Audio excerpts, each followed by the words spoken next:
Officials named are yet to be implicated. The situation has raised concerns about President William Ruto's promise to arrest those responsible and recover billions of shillings.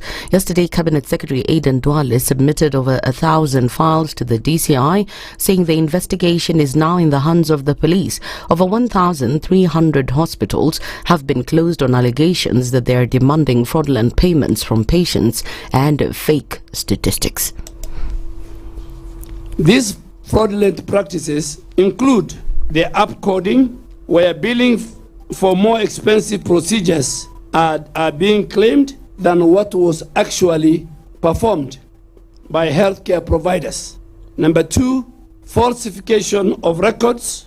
That means submitting altered or fake medical documents as part of the claims.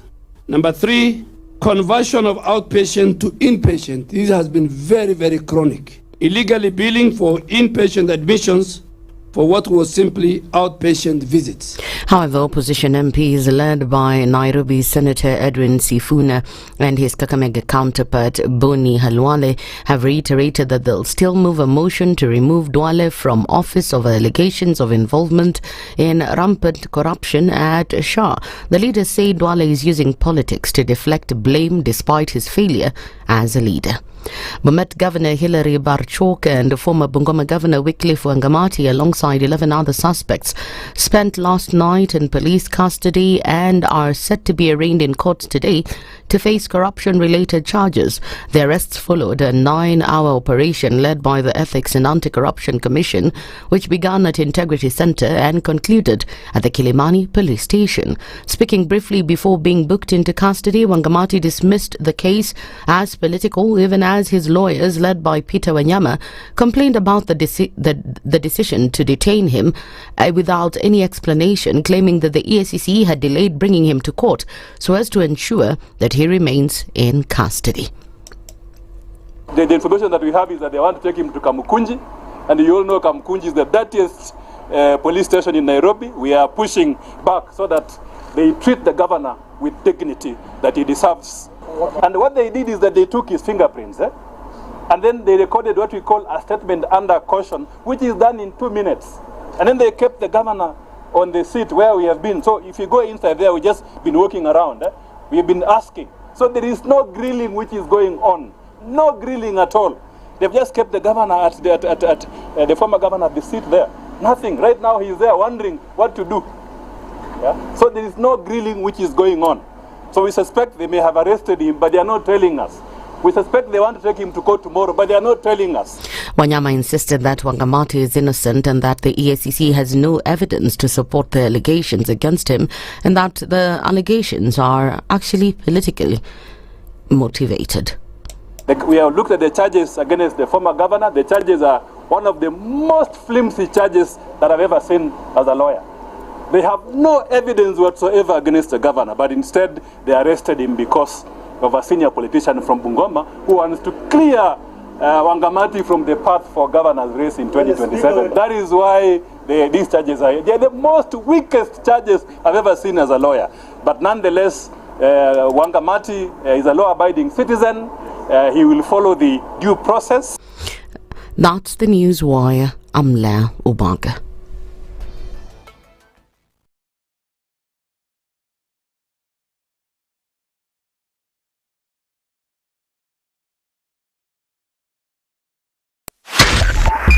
.5 SpiceFM, Kisumu. The following takes place from 6 a.m. to 10 a.m. every weekday on SpiceFM. In this country, 6 families and 8,000 Kenyans control 90% of the GDP. We are not a country. We are a plantation. We work for Ruto. When you're telling the judges court orders are papers or they will not obey court orders, they're sitting and you're seeking orders from them. So how are they supposed to interpret it? Isn't it an oxymoron? When you see a judiciary that seems to be under some control somewhere, you start questioning. We have very powerful governors, but they don't use their offices to serve the people. If you are not shameful to do what you are doing, why should we protect you? I'm human. Everybody's human. So when you're told, kuja tuongee, I mean, you'd be a fool to say, stagi kuongea today. Conversations have to be had, you know? People in leadership should only go into leadership if they are ready and willing to change the lot of the people. The Situation Room, Kenya's biggest conversation. If we just gloss over issues and hope that time heals, then we might find that in generations to come, we might be back at the same situation. And the whole thing is born of stolen elections. Spice. When it comes to the decisions you make, you must be independent. There's no way you can allow one institution to dictate to you how you're going to conduct your operations, how you're going to decide cases. It's a no. When you weaken the institution to the point where they cannot take action, then you realize that politicians have to come up and now start dealing with the issues. That conversation has to die. Our politicians do not like the hard stuff. We must insist on the path of doing things right, whether popular or unpopular. Money changes hands. That is a fact. If you have political goodwill at the highest top, like in Rwanda, then corruption will be an issue of the past. If you don't have political goodwill at the top, we will pass laws, we will amend laws, we will continue passing laws and re-amending laws, and nothing will happen. This is the Situation Room, the only way to start your day.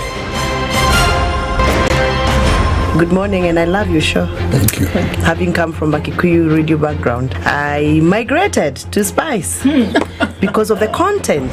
I was born in a slum, but somehow I got a break in life. So sometimes when you see the sweating coming out because of the passion and whatever it is, behind the noise, there are people, and we share the same umbilical cord. It shouldn't be like that. I am so disappointed. We used to tell Honorable Raila Amolo Odinga that he's doing politics of conmanship, and even President Uhuru Kenyatta, serikali hii ndio iko na conmanship ya hali ya juu. You cannot promise people that you reduce tax, then you double. In politics, there is the issue of trust. For you to turn around and then stab the same people who gave you that trust, there is no other level of dishonesty. Imabo, utaona dunia tu. The Situation Room, Kenya's biggest conversation.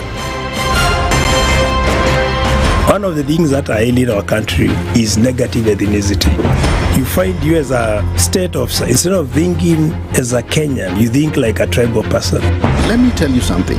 The biggest problem we have had in this country is a leadership deficit. There is nothing that you are going to do in the process of change if you are not a risk taker. So you really have to pursue your vision to a logical conclusion and even be ready to step on people's toes. When it comes to the economy, you can run away with it. They say statistics are like bikinis. They reveal a lot, but they conceal the vitals. And so government people would throw statistics at you and tell you they're revealing a lot of information to you, but it's really concealing the real vitals.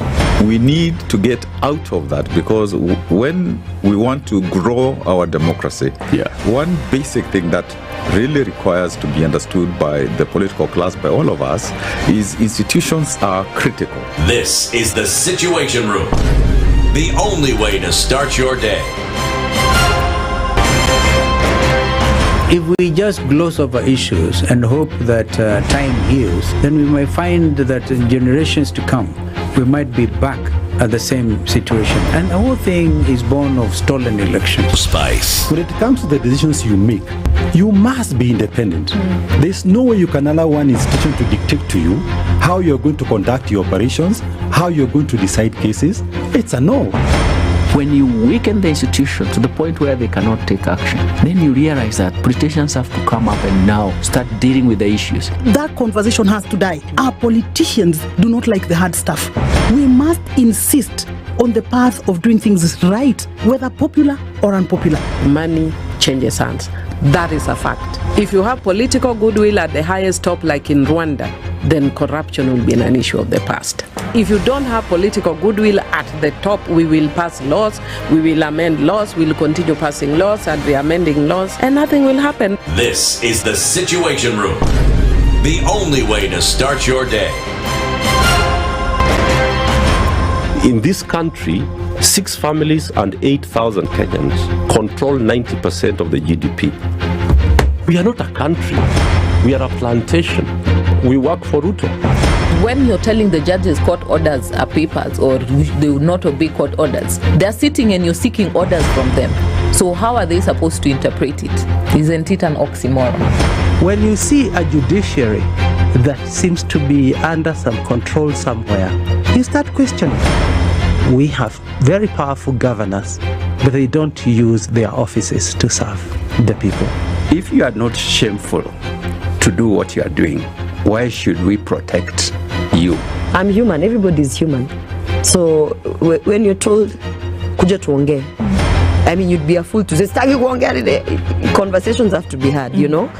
People in leadership should only go into leadership if they are ready and willing to change the lot of the people. The Situation Room, Kenya's biggest conversation. One of the things that I hate in our country is negative ethnicity. You find you as a state officer, instead of thinking as a Kenyan, you think like a tribal person. Let me tell you something.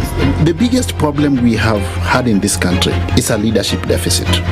There is nothing that you are going to do in the process of change if you are not a risk taker. So you really have to pursue your vision to a logical conclusion and even be ready to step on people's toes. When it comes to the economy, you can run away with it. They say statistics are like bikinis. They reveal a lot, but they conceal the vitals. And so government people would throw statistics at you and tell you they're revealing a lot of information to you, but it's really concealing the real vitals. We need to get out of that, because when we want to grow our democracy, one basic thing that really requires to be understood by the political class, by all of us, is institutions are critical. This is the Situation Room, the only way to start your day. Mature, intelligent talk every morning. Spice up yourself.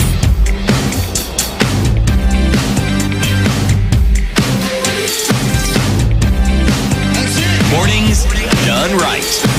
94.4 Spice FM, Nairobi.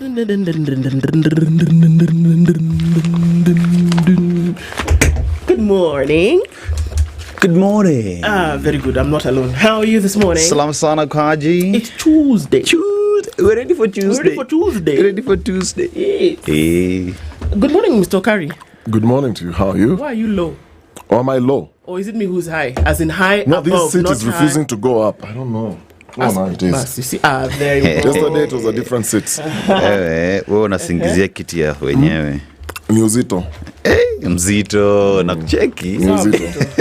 Hii pesa iko hapa nyuma. Yakusumbua sana. Niweke kwa meza. Daktari anasema usiweke pesa kwa mfuko wa nyuma, utapata shida ya uti wa mgongo. But ni shida mzuri. I know. So you go to the doctor. What's your problem, sir? My problem is my backbone. So what's wrong with it? I've been sitting on my It's carved. Why is it carved? I sit on a lot of money. Sorry. It's a good problem. It's a good problem. Those are good problems to have. Not those ones you go to a hospital. So what's the problem, madam? Malaria. My stomach. So what did you eat? I ate some mutura. I ate bosho, jahe, and samosa. Do you know samosa? Which Kwanza spiced samosa. Which area? Hi, my friend. That was not samosa. That was something else. Then you're sent to the lab. We need your urine test, your poop test. We need your blood test, and you also need a scan. And you need IV. You've lost a lot of water. Wow. Is this what we are talking about this morning? There's some problems when you go to hospital. I know. The doctor can tell. I know where you come from. There's a friend who's telling me every time before he flies, after he lands from flying, he has to check into a local clinic, wherever. Yeah. I asked him, so what's the problem? Is my legs, man, when I fly, they swell. I get so troubled. You've got good problems. I know. Your legs are swelling because of flying. You've been in the air for too long. Others are swelling because of walking. So it's a solution now when you go to a doctor tells you, so what are you flying again? Perhaps you need business class where you can lie flat. Yes, good problems. Good problems to have, you know. Well, now that we've established that Dennis and Dennis are okay, It's no. Wait, congratulations, Ndu. No, as in, wait. You don't want me to get there? Wait. Okay. Why are you angry? No, I'm not angry. No, I'm not Why angry. are you looking at me with side eye? No, it's perspective. All right. It's not side eye, it's perspective. Yeah. Okay. Ndu, congratulations. What happened? Something So it happened started. yesterday. Yeah? Okari, you missed it. I was at my daughter's school. I didn't. Let me tell you. Mm-hmm. Hey, good afternoon. The girl was shining, eh? Welcome to the edition of News Desk. My name is Ndu Okoh, and language interpreter is Pretty Janet. Kizungu nayo. Highlights. Kizungu nayo. Dennis Aseto was with me every step of the way. Sema could hold hands. Hey. Sema, we are walking Let me with tell you, angels unaware. If I was there. If I was there. At me walking with you. Me, I'll tell you, terrain. Yeah, the clock is ticking. Go. This is the moment. Yeah, this is it. Don't blow this. Don't fall my hand. Yeah. We say in Niger. Yeah. Yeah, that imagine. Was good. That was good. Wacha tuone vile tutafanya tena sema tena leo. Kabisa. Somebody has no clue what you're talking about. Exactly. I tell them now. So, I said to tell them. So yesterday, Ndu made her debut on KTN News at 1 o'clock news desk, and she did very well. Thank you, sir. That was really good, especially the links with reporters on ground.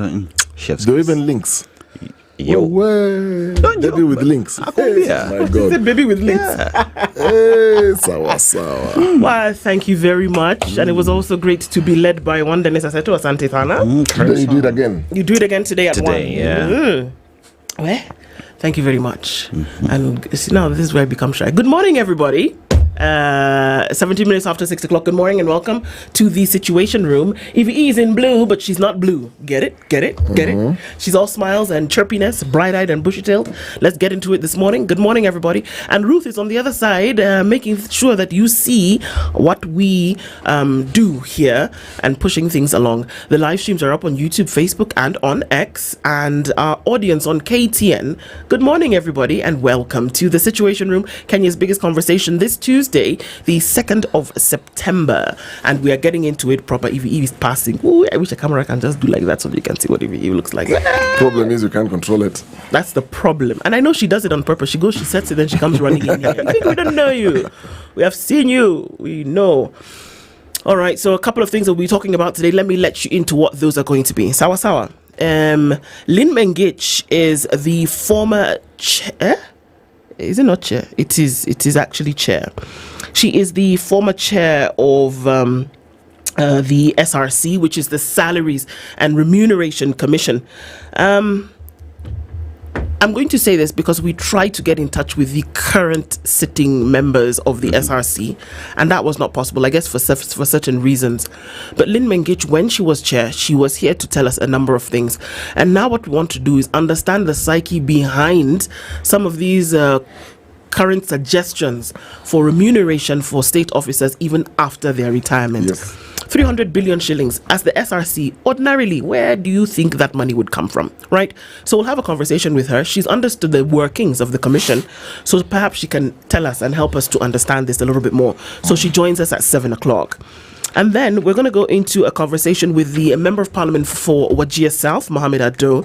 We'll be talking with him around the Jubaland Forces question. There are many things happening. My memory is like, oh, thank you. Many things happening around this northern part of the country, and we're asking questions in terms of, okay, so hang on, why do we see an infiltration of these folks in this part of the country? Is there territorial integrity at stake? Mohammed Ado, interesting enough, remember he used to be, or is still, once a journalist, always a journalist, and now a member of parliament as well, served with Al Jazeera, but now then serves for Wajir South. So we'll talk with him at 8 a.m. And then finally at 9 o'clock, guys, there's so much happening at the same time in terms of education. And I feel for these learners. And at the same time, I can actually finally say that I feel for the ministry, because you're dealing with so many moving parts at the same time. And it's, it's like a puzzle. By the way, that's my latest obsession, puzzles, EVE knows. But there's so many moving parts and they're not fitting. There's nothing that gives you greater satisfaction when you're working on a puzzle that the pieces fit into place. But with this, there's very little is coming together. whether it's curriculum development on this side, whether it's naming a new system, whether it's getting exams done, whether it's assessments. Now we're going to look at assessments 3, 6, 9, Capitation. whether it's capitation having not been paid, whether now we're going into pathways. The grade 9ers picked pathways in a couple of months ago. Now they're writing an exam in another couple of months, and then they're going to go to grade 10 where they start pathways. Do the schools that are going to be these pathway schools, do they even know that they're now, they should be knowing by now that, pick a school, tell me a school, any school. Gadongororo High School. In where? In Gadongororo. Do they know, for example, that they're a humanities school or that they're a STEM school right now? They should be knowing that they should be opening their doors to STEM students in January 2026. Do they know? Have they been categorized now as STEM schools? Are we now saying that decategorization is starting to take place? Do you see already? Are you not starting to feel headache? Are you not sweating? That's the conversation. And then when you look at the report and how students have actually given a bloodbath to some schools, and one asks the question, this categorization, how is the ministry really planning to deal with it if it's still happening even under the new CBE? Exactly. Yeah. Well, Dr. Emmanuel Manyasa is the executive director of the Usawa Agenda. He's going to join us at 9 o'clock. CBE career pathways. Are we ready for the next step? I don't know, but it's a question that we're going to ask. And we'll have that conversation with Dr. Manyasa at 9 o'clock. So that's what it looks like. We went to... Morocco. Okay. So I was trying to remember the name of the country, but it's okay. Beautiful country, by the way. Oof. I went to a small town called Tangier, which is about 15 kilometers from the coast that they share with France. Oof. Now, you need a visa to go to Morocco, right? Yeah. Yes. From Kenya to Morocco. It's not so difficult to get, actually. I know. Most of these countries, it's not difficult. It's just was curious. But I want to go to Marrakesh. Marrakesh. It's Marrakesh. Marrakesh, yeah. Marrakesh. Yeah. Marrakesh. What did I say? Exactly that, Marrakesh. Oh, okay. I thought I pronounced it wrongly. It's one of those beautiful... For me, it's the food culture. Yeah. That's why I would want to go. Is on another level. My goodness. But we won't start that now because we'll never finish. Yeah. Over to you, sir. Yeah, so as we talk about that, there is also couscous. So you go there, enjoy their food. So couscous is part of it. You know, and then if you talk about the economy now, the export phosphates, textiles, citrus fruits, olive oil, and fish. When you talk about the textile, the Moroccan carpets. Oh my lord, Moroccan carpets are just beautiful. They kind of look like what the Iranians and the Iraqis do. The Persian carpets. The Persian carpets, and they're really, really beautiful. Salt and belt, huh? Yeah. So let's go to the proverb today, and this one is about parenting and the blessings that they do give, and it says, whoever has parents has wings. Repeat the proverb again. Whoever has parents has wings. Whoever has parents has wings. Yes, wings. Okoh. I like the way he just takes the baton, then he passes it to me. You're a parent. True. I there's something that it does for you that essentially gives you flight. So with parents, essentially come many things. There's guidance, there is discipline, there is love, there is care, and a child who has parents vis-a-vis a child who does not, or even has just one. You know, you can see the difference. But it doesn't matter what social strata you find yourself on, and that when you have those two as a unit of family, you see the difference in the children. It takes you on to essentially a flight takes you to another level, doesn't it? Yeah. And so parenting essentially would be the vehicle that takes you to that next level. Parents, rather. Yeah. So for those who have for those who have a mentor, those who have some kind of leadership guidance, usually find that they will do better. Yeah. So maybe it's all something we should all strive for. Even if you don't have, you could, in any sector, you can actually have parents. Parents, yeah. Yeah. Well, that's a deep one. For me, it's like a metaphor because what just came to my mind is you see these videos you sometimes will, as you scrolling videos through social media, you find, and I think I actually saw this, I think on Sunday, if I'm not wrong, where somebody placed some glasses on a table. Then the first glass had, I think, some red liquid, whatever it was. And then they were basically talking about like your great-grandparents. So from one cup, pour to the next cup. That's your grandparents. From your grandparents, pour to the next cup. That's your parents. From their parents, so the parents can make a decision whether you want to transfer the trauma. And this was just generally, it was a very inspirational message about trauma, pain, and hurt. So if you had great-grandparents who went through some form of trauma, then they passed it on to their children who are now your grandparents. Then your grandparents passed the same trauma plus their grandparents' traumas, their parents' traumas, and their own personal traumas. Then you move it to the next generation. Then if you find yourself going through certain things, it's just looking back and figuring out, did then your parents give you wings that were covering you? Because wings for me speaks of covering, speaks of shelter, speaks of love, speaks of wisdom, speaks of all those things. So then, if I'm a parent today, well, I am. So the thing is, I have to deal with my personal traumas and my parents' traumas and their parents' traumas so that I don't pass it on to my kids. So from that analogy, the red glass, this person was pouring now clean water, just continued pouring water until it was clear, then passed it on out to the next generation. Yeah. That's a deep one, actually. Yeah. It is. Yeah. Wow. Yeah, that's deep, because, every time when I'm here, you hear me talk about my dad a lot and talk about my mom. That's still your mom who made that? This one? No, this is not mom. This is my own initiative. Ulishona? Wow. No, You knitted? I bought it. Oh, okay. Yes. Okay. There's a boys' club for guys who are knitting. I'd actually want to get onto there that isn't. club. Yeah, There is. There is. There's a boys' knitting club? Yes. I love it. Can I get in? Oh, sorry, I have to be a boy. Sorry. Okay. Sorry. Yeah. Moving on.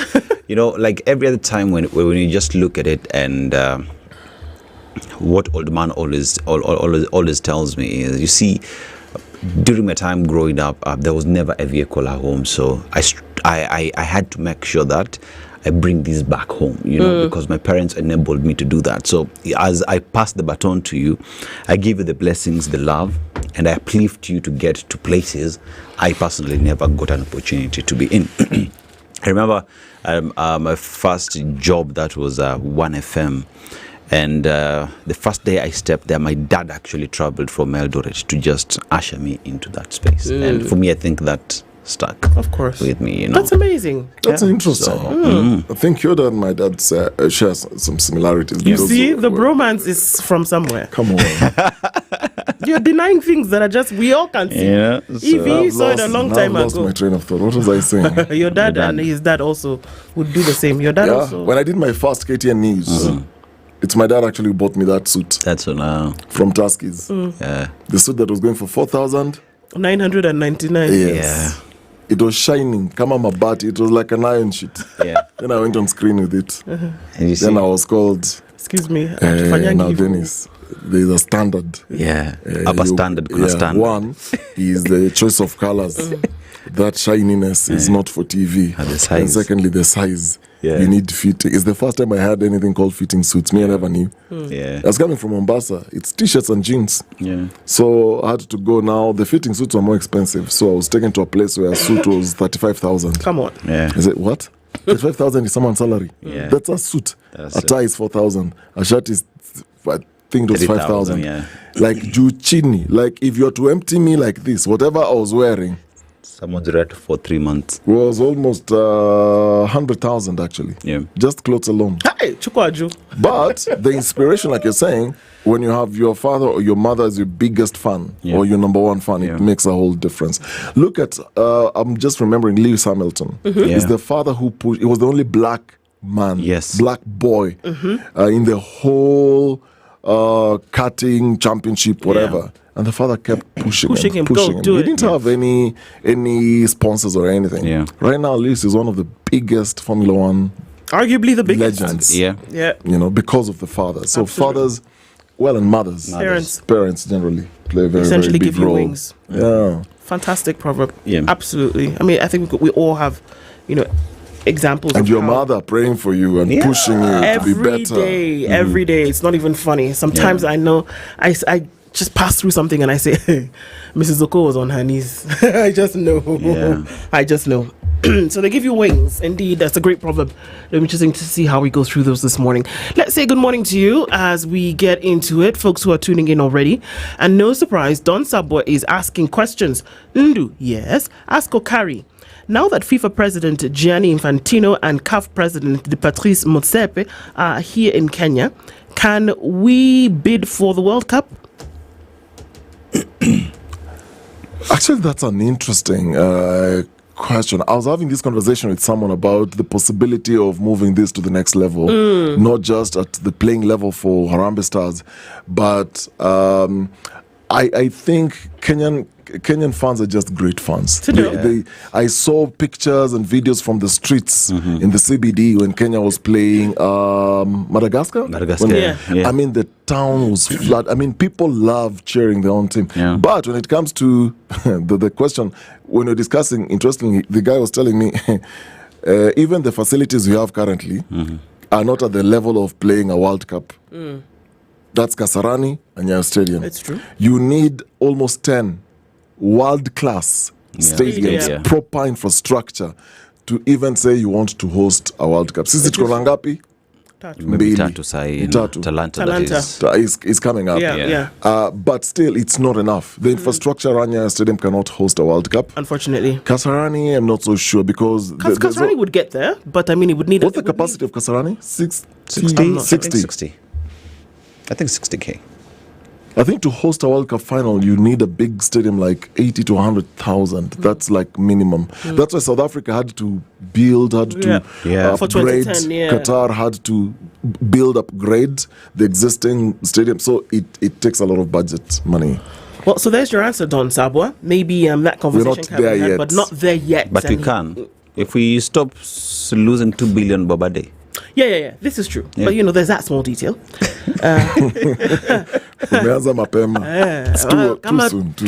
Tugende. Since we are there.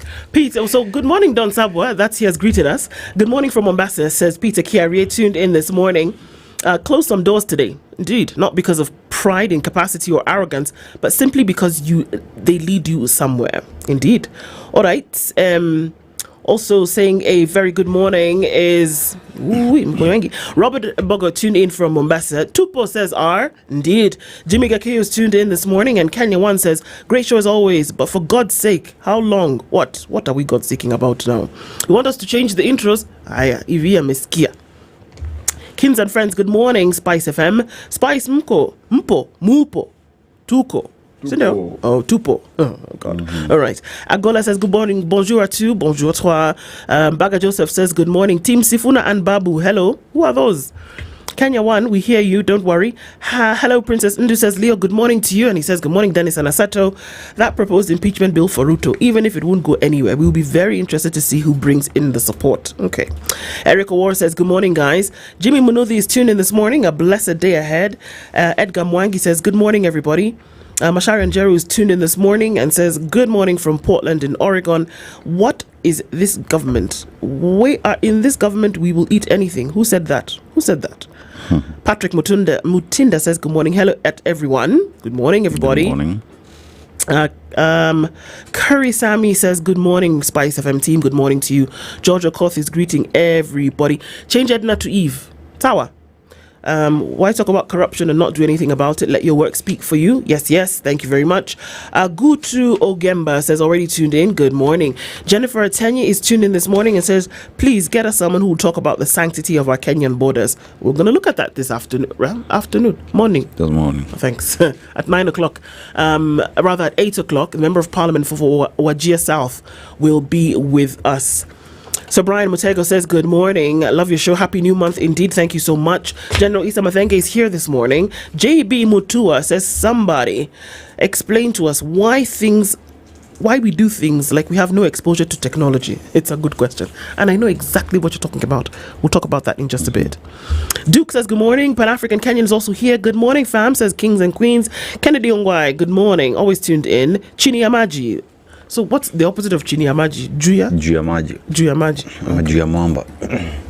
Mamba is not rock. Oh, Mamba is crocodile. Okay, yeah. King Dave Lubale, good morning. Sasa wale uweka pesa kwenye don't know. Okay, Mbaka Joshua, HIV test before SHA. These are good questions. These are happening. Good morning, Agola. That means I'm starting to watch KTN News at 1 p.m. Sindio, sawa sawa. Nixon Hamisi says, good morning, tuned in from Bungoma. Thomas wants to come to the studio, guys. What do you think? Yeah. Sindio? Karibu. Okay. Yeah, talk to EVE. Talk to EVE, and EVE can make it happen. Isa Kali says, good morning. Good morning, Spices. Let's do this indeed. Let's go. Ivan Omonde Odera says, good morning. Fiery Red is tuned in. D&D. Have a lovely day. Jack Kabila is here. Christina says, good morning. Good morning to you, good people in the studio. Great to be spiced with news and the land from the land, indeed. Top of the morning, champions. Let's make today louder, brighter, and better than yesterday, says Dan Kuto. Jimmy Gakio is tuned in. Deno, anakuuliza, warembo ya Morocco, utawezana? Was that me? Deno, really? Ulisema unataka kwenda Marrakesh. Oh, yes. Mi naendea chakula. They are very beautiful. I've been there. I'm They're telling like Ethiopians? you. No, they're Arabs. Yeah. But the women are beautiful, I must say. They're beautiful. Well, I've been to countries where you have, that breed. It's not difficult to handle. For me, it's food. So, this the food. It's great. And it's like so many things that you can partake of. I mean, it's delicious. Someone says the Moroccan cuisine is one of the best in the world. Yeah. I have to agree. Yeah. Very true. Deno Morocco, yes, so he's asking that question. Douglas Kibong is saying, Ndo, it's not new. We used to choose our career pathways in Form 2. I never said it was new. What I said is the schools now will have to be called either STEM or humanities schools. That is absolutely new. So it's not new that you choose career pathways. That has always happened. But you have never had schools that are solely STEM schools or solely humanities and arts schools. It used to be a blend of both. It used to be a blend of both. So that's the new thing, my friend. Sawa sawa. All right. Nyakundi Emmanuel is tuned in this morning. Harun Hakil says, good morning, Team TSR. Hey, so many people online. Let's get through it. Prince Alvin, good morning. Let's go. Kelvin Hussein is tuned in from Naivasha. Questions abound. DD says, good morning. Keep on. And this is DD from Kisumu. Rogers Nyange is tuned in. And Wamwitha says, it's nice to be in the Situation Room this morning. Good to have you. It must be nice talking about your dad. Sisi tulukosea wapi. Oh, my dear. I know sometimes life does that. But, these are experiences. And, you can get parents, even though they're not your biological ones. And, the way I don't know that that person is a believer. There's a scripture that says that God is the father to the fatherless. Absolutely. Yeah. So there's somebody watching over you from somewhere. There is. Yeah. There is. And so, akuna mtu likosea, and trust me. So big up to you this morning. Young Jedi says, good morning. Rachel Wajiro is tuned in this morning. Kwama says, good morning as well. Wow, so many people online this morning getting through it. John Gishuki, good morning. You've got to love the tagine. Exactly. That's one. Tagine is a dish, so it's made in that pot that kind of like peaks at the top. And it's like a one pot dish. So you can decide it to be rice and meat or potatoes or the couscous, but it's all cooked in that teepee kind of pot and many things, but delicious. So that's what we're looking at. So when you go to Morocco, please, Tagine. Bas. All right, let's look into the headlines this morning, guys. Everybody, as you tune in every day, thank you so much for doing that. Thank you. Let's look into the headlines in the minutes that we have left. And you also say, why do we take so much time to greet people and say, but it's important that we get into this conversation together. And for people who are tuned in around, just to let you know that in the room, we have these conversations, not just amongst ourselves, but with everybody. So, karibuni sana, and thank you for joining us. On the front page of The Standard, Kenya's bold newspaper, big economy lie. There's a picture there of CS Treasury John Buddy, when Treasury paints a rosy picture with its upbeat forecasts, the truth is that Kenyans are still staring at empty wallets, stalled dreams, and shrinking dignity. Numbers don't lie, but they can mislead. Unless growth translates into jobs, incomes, and real wealth, we are simply being told, or rather, we are simply being sold GDP without a meal on the table. The CS ought to put people before statistics and reimagine the economy not as an elite casino, but as a values-driven project of shared prosperity. All right. Putting up a show. Duale, DCI, smile for cameras in graft war. I want to ask a question. Where have you ever seen, or is it a thing, that it now becomes a peer where I'm handing over files to you from my ministry where it's possible that there would be graft, corruption, malfeasance, and it becomes a photo op. We're taking pictures, we're shaking hands, like it's like a report I'm giving you. I don't know. Doesn't normally happen. Health Cabinet Secretary Aden Duale tried to wash his hands of the Shah scandal, theatrically dumping files on the DCI before the press, but refused to take questions because of the now tired and age-old excuse that answers might jeopardize investigations. It is a tough time being a parent or a school head when education is reduced to political pledges, parents to cash machines, and learners to collateral. The dream of free schooling turns into an illusion and a burden for caregivers. We're having a conversation around education at 9, and we look on page 4 and 5, and it's all about schools and what is or what is not happening there. There's a story about butterflies. You know that there are butterfly farmers in Kenya? I do know. Yeah, some nice places around Njeri, going towards Njeri. It's beautiful to see and just imagine. But the climate is putting pressure on Kenya's butterfly farmers. Of course, you need a certain kind of environment for that to happen. Sawa. So we're looking at more. Barchok and Wangamati spend the night in custody. The war against corruption continues, and these are the latest to enter into those throes. All right, Aseto. Yeah, so we go to the Daily Nation, and the story there is Raila fights to rescue Sakaja. Now, the game of numbers is what they say. 123 is the total of Nairobi MCAs following the death of Kariobangi North's Joel Munuvi in April. 41 is the number required, 1/3 of the House to introduce the impeachment motion, and 87 is the MCAs who have signed the draft motion to impeach the governor, while 82, the 2/3 majority needed to send Sakaja to trial by Senate. Now, signaling collaboration in the broad-based government, ODM leader Raila Odinga has gone into overdrive to scuttle a plot by Nairobi County Assembly members to impeach Governor Johnson Sakaja, who was elected on a United Democratic Alliance ticket. That story will be found on page 4, and broad-based government seems is working, especially for Sakaja here. Now, schools send students home as state delays wiring of funds. Now, term 1, 50% is what has been sent. Expected Palana, 11,122. What has been paid is 8,818, and the balance is 2,304. We're talking about total disbursement of around 7.5 billion. Term 2 as well, same story, and goes to term 3 and all the way to the end of the year. So last term schools closed early due to financial constraints. If this continues, principals may have no choice but to shut down again. That is according to KUPPET Deputy Secretary General Moses Nturima. And you go to page 2, it's all about TikTok giving Kenyan artists new features but no pay, and lawyers move to quash cybercrime bill over vague religion clause.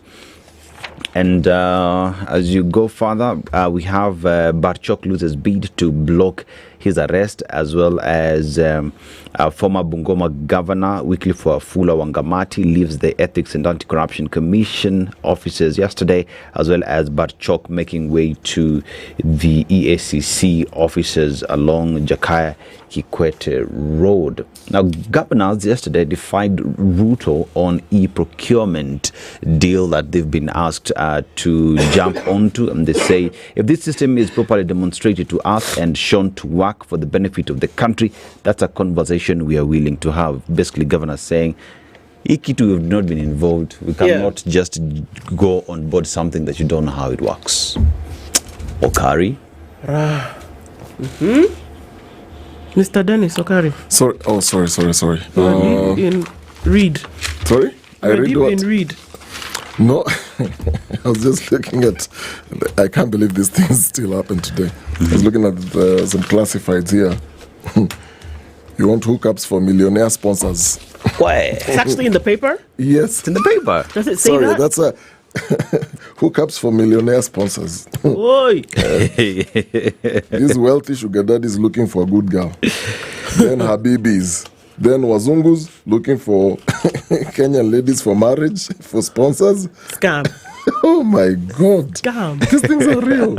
I've never seen, well, many years ago in the papers when you're going through, the back pages of a newspaper are very interesting. Yeah. You look at the obituaries, but then you look at all the other advertisements, vacancies, business, relationship, jobs, and whatnot. It's just interesting. For me, it's always a sad story at the back because I see a lot of people being auctioned. I mean, that shows how the economy is. Yes, that's the thing. There are a lot of properties getting auctioned. So you look at the papers and it tells you where we are. But anyway, let's go to the front page of the Star. State farms bleed public coffers dry.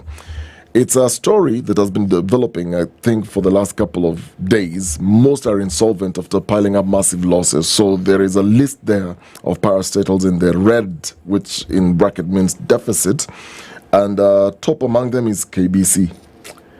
89 billion shillings. Then there's Ketraco, 16 billion. Post Bank, 14 billion. NOC, 11 billion. Postal Corporation, 7.7 billion. Sony Sugar, 4.9 billion. Guys, I'm not saying millions, it's billions. Rivertex, 3.4 billion. KNTC, 3.2. Moroni Sugar, 3 billion. Zoya Sugar, 3 billion. Kenya Petroleum Refineries, 2.4 billion. New KCC, 1.6 billion. What's the story here? The story is that the Auditor General, Nancy Gathongo's story on page 4, is exposing the alarming financial state of dozens of state corporations, especially those in the energy, agriculture, and industrial sectors. So you look at all these billions, then there is that conversation that, look, because most of this technically are bankrupt and insolvent, you're piling up all these losses. So surviving will mean government bailouts and taxpayer-funded debt. It's a very interesting story to read in there. Now, there's another story. Spotlight, a Senate hears 19 impeachments in 12 years. So there's a rising wave of impeachments targeting governors and the deputies that have shifted their attention to the management of county governments and the uneasy relationship between assemblies and the executives. Since the advent of devolution in 2013, the Senate has heard 19 impeachment cases involving county bosses and their deputies, with 8 in the last 3 years only. And only last week, senators heard the impeachment motion against Kericho Governor Eric Mutai for the second time in less than a year, and this barely a month after they considered the removal motion of Isiolo Governor Abdi Guyo. So it's a story about the relationship between those two arms. State to save 150 billion shillings with e-procurement plan. Mbadi has warned that no shilling will be disbursed outside the system. So Kenya is expected to save at least 150 billion annually through an electronic procurement system implemented by the government starting July 1st. The 5 billion system. Can I repeat? 5 billion. Way. So we're going to be saving 150 billion annually. And the system, the 5 billion system, backed by both the International Monetary Fund and World Bank, aims to automate and streamline procurement processes, enhancing transparency, efficiency, and accountability while reducing opportunities for graft. Did I sound like government? Yes. I sounded like government. Well done. Yes. Yeah? Yes. That's the story. Okay, hang on. I have a question. I'm sorry, before you continue. Yes. So you're going to spend 5 billion shillings. On a system to save. You're going to spend 5 billion shillings. Yes. On a system to save 100 and what? 50 billion. Okay. This and the aim of this is to automate and streamline procurement processes, enhancing transparency, efficiency, and accountability. It sounds so flowery. It sounds great. When I use this government language. But you know what? Terms. It's balderdash. Yes. Because it's not going to happen. Yeah. I can guarantee you, excuse me, I can guarantee you 5 billion shillings will be spent. Yep. I can guarantee you a system, air quotes, will be procured. whether it is going to, what are those big English you used? Streamline. The aim is to automate and streamline procurement processes, enhance transparency, efficiency, accountability, while reducing opportunities for graft. You see all those things you have said. Very nice. It will not happen. But Mbadi says there's no going back. Guys, I have a question. As we speak here, the cabinet secretary in that statement admits that there is graft. Yes, and they know that there is graft. They even know who. So question is, why do you have to invest into a system if you know there is graft and you know who and you can deal with them without this system? Let me tell you. Have you taken your flu vaccine? Your flu vaccine is on me. This one that you want to take is on me. Twice. They know who the people are. Wouldn't it be how about, here's an idea. Yes. Wouldn't it be cheaper, probably less than 5 billion shillings, to pinpoint the individuals who they know are stealing this money and who are unstreamlining and untransparencing those issues, and just deal with them prosecutorially? Thank you. Instead of spending 5 billion, I guarantee you won't spend 1 million to arrest people. I am sure. But now you want to speak big English and wrap us around the dictionary. Instead of you to just do the thing that is under your nose. And then you're trying to drop in IMF and World Bank. No, yesterday, the health CS, while handing over cartons Have you ever seen such a thing? The evidence. He said, and I repeat, the system that they've put in place is revealing a lot of things that have been going on. They are closing in on a lot of things, even using artificial intelligence. My friend, provided there is a human being behind the keyboard. Exactly. Who is going to enter data? Because data will not enter itself into this e-system. What did I tell you guys procurement yesterday? plan. Corruption takes place in the back end. That's where corruption is thriving, in the computer back end. No. These computers you have to give it a command. Can they do anything without your input? Even this AI that everybody's shouting about every day. You will need the initial code is by a who? Human being. So long as there's somebody there that is going to continuously be the conduit for this thing. I don't even know why we're still speaking big things. You know, when you talk about AI is pretty much learns behavior. Exactly. Right?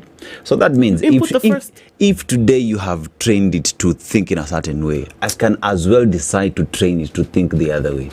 So AI is not the solution. The solution is, you know where the problem is. Deal with it. Deal with it. Simple. Stop investing in these systems you're telling us. The people who are in the system. Now you want to come and that's what I'm telling you guys. Look at the bigger picture. As you always say, Okari, you hear this big number, 5 billion shillings. I tell you right now, the person who is big, what's that word they use? Tendering? Yes. The person who has been given the contract to source this system has already been found. They've already been earmarked. They already know what it's going to do. You'll be surprised. Deposit has already been paid. That system, you go to wherever you see it looks like this. Thanks. Will it do all those things that you're saying? No. A much cheaper option for a tenth, if not less, 500 million. Less than. Do you know how much money? So we're going to save this. ESCC officially said the country loses 600 billion a year. This is ESCC, meaning 70% of graft cases are through procurement processes. Exactly. In the government. Do you know that there are people who go and study BSc in what? So that they can get into these offices to learn how to job the system. It is a science. Come on, how to job the system. Kizungu ni mingi. I know. The system has an inbuilt procurement management information system as a common procurement database to facilitate proper planning, monitoring, evaluation, reporting, and an electronic audit trail. Of course it does. You see those things have been economic inbuilt. What? Audit. Please don't even use the word audit here. Audit. Hey, God, tell me something else. Audit. Wow. Yet the Auditor General always gives reports that they don't take seriously. So you want to tell me you will have a system to audit and all of a sudden... It's machine that will audit for you, then you will listen to what the machine is saying. Okari, they said inbuilt it. That thing will be out-built proper. You see, we're having this same conversation on the same thread as this thing of parastatals. What Nancy Gadon, beyond the figures, what she's saying is happening in these parastatals. And all this is taxpayer money. She actually raises concerns. It's the failure by management to disclose grave financial uncertainties facing parastatals. And all this, pesa procurement in Akunyo Maji. There's somebody with a big straw. Yeah. Unaona straw ya smoothie. Si straw. Mrija. Kuna mtu anagonga mrija, anavuta tu kuvuta. Guys, it's not funny, but sometimes you have to laugh at these things. It's a sad situation, but you put these two things to side by side. It's an absurdity. You have to be able to call things out for what they are. I'm telling you, somebody has already been paid. By the time this thing is being announced in the public, there's a system for 5 billion that we want to procure, blah, blah, blah. It's a dirty lie. Yeah. Somebody has already received money. The thing is already come.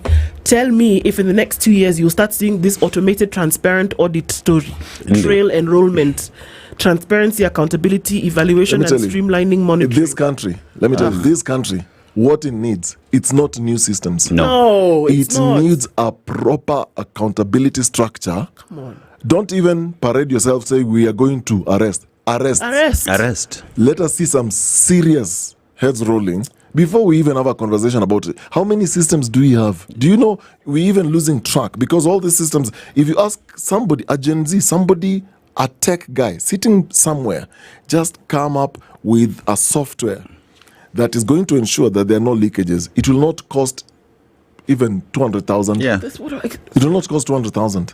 It will not cost even 1 million. So if you're going to spend 5B to stop graft, because you're not dealing with human beings, the issue you're telling us is machines. You need to deal with machines. Come on, guys. Come on, guys. How many systems are we going to create for this? So eCitizen was a system that was going to ensure that when the moment you pay money for a government service, that money goes somewhere. Yeah.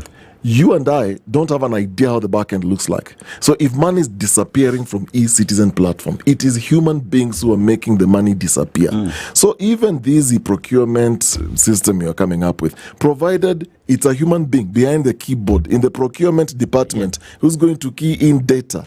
Guys. Human being. Yes, we are joking. We are going to ensure. and I don't think it's a question of someone has been identified. This thing has already been bought because because governors are being told to jump on it. That means it's something that is already being rolled out. Governors are saying this thing has only been tested in what? How many counties? 3 counties, I think. So they've only tested 3 counties. Yeah, it's here. So they're saying we will not be allowed to take this thing in by force. No. We will not. And you see, I think I understand them because if you look at, say, you go to Lamu County. Lamu County is different from Nairobi County. You'd have to factor everything about that is unique to these counties. So if you've done it in 3 counties, how about the uniqueness of Turkana County? Has it been factored into this system? But they're also not coming out to say they don't want this for all the good reasons and purposes like it is you they care about. They also know procurement is where you put your people, is where you create systems, it is where the money is funneled from. So, mukiguza procurement. Kavuludi told us a human head was dropped at the door of his office because of trying to streamline the National Police Service. Yeah. Not once, not twice. This is the chair, the first chair of the National Police Service Commission. Because of trying to streamline, to deal with human beings. Kichwa ya mtu ilipelekwa kwa mlango hivi. As a warning, like, you're going too fast. Careful. Yeah. Be very, very careful. This is all happening while, by the way, schools send students home as state delays wiring funds. The same one we're talking about. We have less than a minute, but let me just tell you very quickly. Yes, please. 2025 capitation for 3,380,182 learners in Kenya shillings. Term 1, 50% expected, 11,122. Paid, 8,818. Balance, 2,700,000. 6,304. Total undisbursed for term 1 was 7,557,539,328 undisbursed. Term 2, which we are supposed to get 30%, expected learner was 6,673. 3,471 was paid. There was a balance of 3,202 shillings, with undisbursed monies at 10,503,142,764. Term 3, 20% of capitation should be paid. Expected per learner 4,449. Zero has been paid. Zero. How much is the balance? 4,449. What is undisbursed? 14,593,529,718. So let's look at the total for 2025, shall we? This is our side of the 64 billion that's already owed over the last 5 years in capitation. Really quickly, you should have received 22,244 for capitation per student this year. You've received so far 12,289. There is now a balance of 9,955 for these 3,280,182 learners. The total in capitation that is owed in September 2025 is 32,654,211,810 shillings. Can I tell you that 32 billion comes from where? 10 days times 2 billion. 10 days of 15 days, 15 days of 2 billion missing. shillings. 15 You'll get days the money actually. that you're looking for. Yes. Up on the Tuko, Ata iko 1 minute after 7 o'clock. Good morning.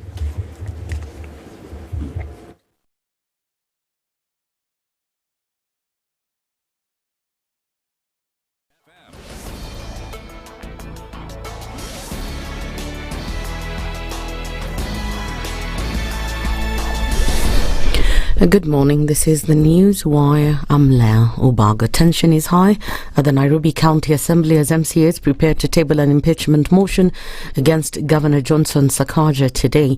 The MCAs who convened a closed-door meeting yesterday began collecting signatures to impeach Governor Sakaja on Sunday. Led by Kileleshwa MCA Robert Alai, they say that they've already collected more than 60 signatures and the threshold for impeachment is 40. They've accused the governor of corruption and misuse of public funds. We have enough signatures. We passed the threshold. In the 5th minute of collection of signatures, we already had the minimum required 42. We want to ensure that we are not going to take the motion with 42. We are going to take the motion with 100 signatures. We've had an executive that is unresponsive. When you do letters, no response is coming from the executive side. When we allocate budget for bursary, again, the same budget is not realized. When we approve budget for infrastructure, again, the roads are not done. When we allocate money for WDF or WDP, again, contractors are not being paid. The Council of Governors has ruled out absorbing universal health coverage staff until the national government releases funds to cater for salaries and gratuity arrears.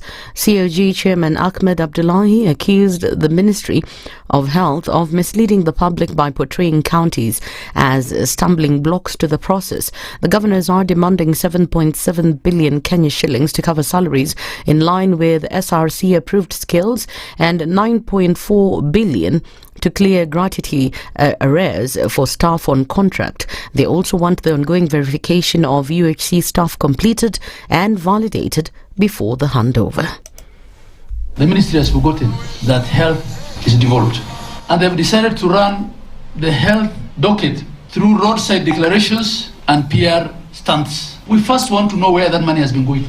Who has been taking the salary of the over 2,000 workers who have not been coming and who we have continuously been asking that they be removed from the payroll and they be replaced, because they've not been replaced.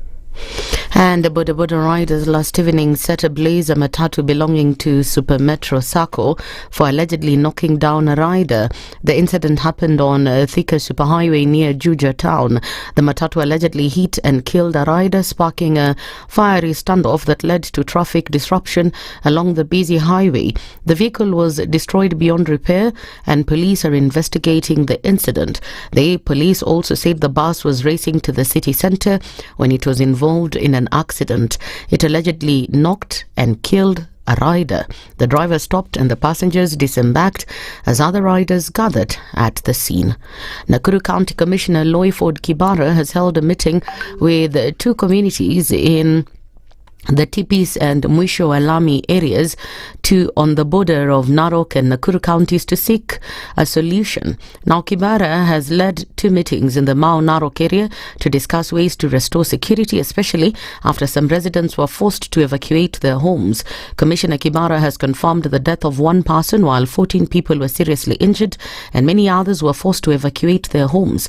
In addition, 3 families have lost their homes in the Mau Narok area after their houses were burnt. It should be recalled that the government announced a curfew in the areas between 7 p.m. and 5 a.m. for a period of 1 week, aiming to control the situation. Walikuja wakachoma nyumba yangu na documents zilikuwa kwa nyumba, plot na birth certificate za watoto na certificate zangu zile zilikuwa kwa box. Kwa majina naitwa Esther Nduta wa Maina, nimeolewa hapa Mwisho Alami. Wametuchomea manyumba, sasa watoto wako nyumbani, hawajaenda shule, tunashindwa ni nini mbaya. Sasa tunaomba tu serikali iingilie kati, itusaidie, ituletee hiyo police post hapa. That's the news wire. I'm Lea Ubaga.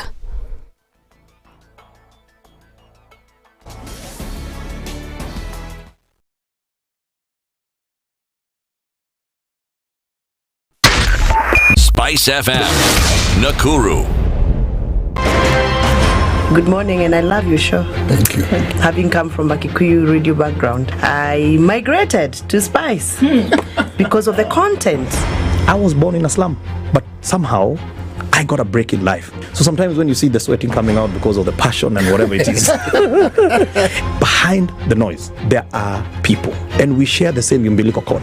It shouldn't be like that. I am so disappointed. We used to tell Honorable Raila Amolo Odinga that he's doing politics of conmanship, and even President Uhuru Kenyatta, serikali hii ndio iko na conmanship ya hali ya juu. You cannot promise people that you reduce tax then you double. In politics, there is the issue of trust. For you to turn around and then stab the same people who gave you that trust, there is no other level of dishonesty. Imabo, utaona dunia tu. The Situation Room, Kenya's biggest conversation. One of the things that are ailing our country is negative ethnicity. You find you as a state officer, instead of thinking as a Kenyan, you think like a tribal person. Let me tell you something.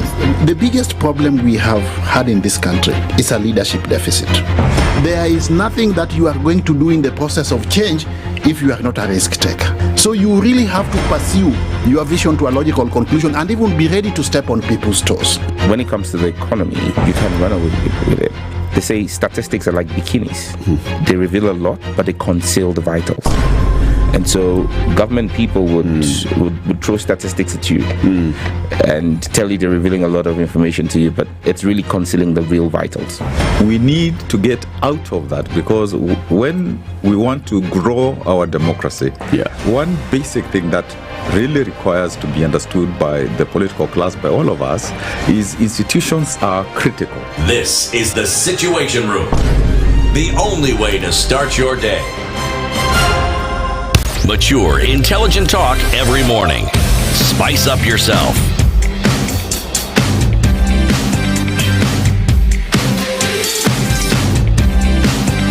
Mornings done right. 94.4 Spice FM, Nairobi. Coming in at 8 minutes after 7 o'clock, this is the Situation Room. It's Kenya's biggest conversation this Tuesday morning, and one has to ask, it is the 2nd of September. What are you doing on the 8th of September? Well, let me tell you, if you happen to be in Mombasa, I need you to go to the City Blue Hotel between 9 a.m. and 4 p.m. What's happening there? I'll tell you in just a bit. Because then on the 10th of September, if you find yourself in Mombasa, you will then go to the, I beg your pardon, you in Eldoret, you will then go to the Boma Inn. And then on the 13th, if you are in Nairobi, go to the Move and Pick Hotel. Because what's happening there it is the Cradle Study Abroad fairs that are taking place in Mombasa, Eldoret and Nairobi this September. You have an opportunity to do a lot of things. Cradle is Africa's largest study abroad platform, and 575 plus top universities across 50 destinations will match students to their desires for education and a future career. Unlike traditional study abroad agents who have just a few universities and push students to them, Cradle uses a tool to match you to the best one and to the best destination, supporting students every step of the way. Now, this is what the Study Abroad Fair will do.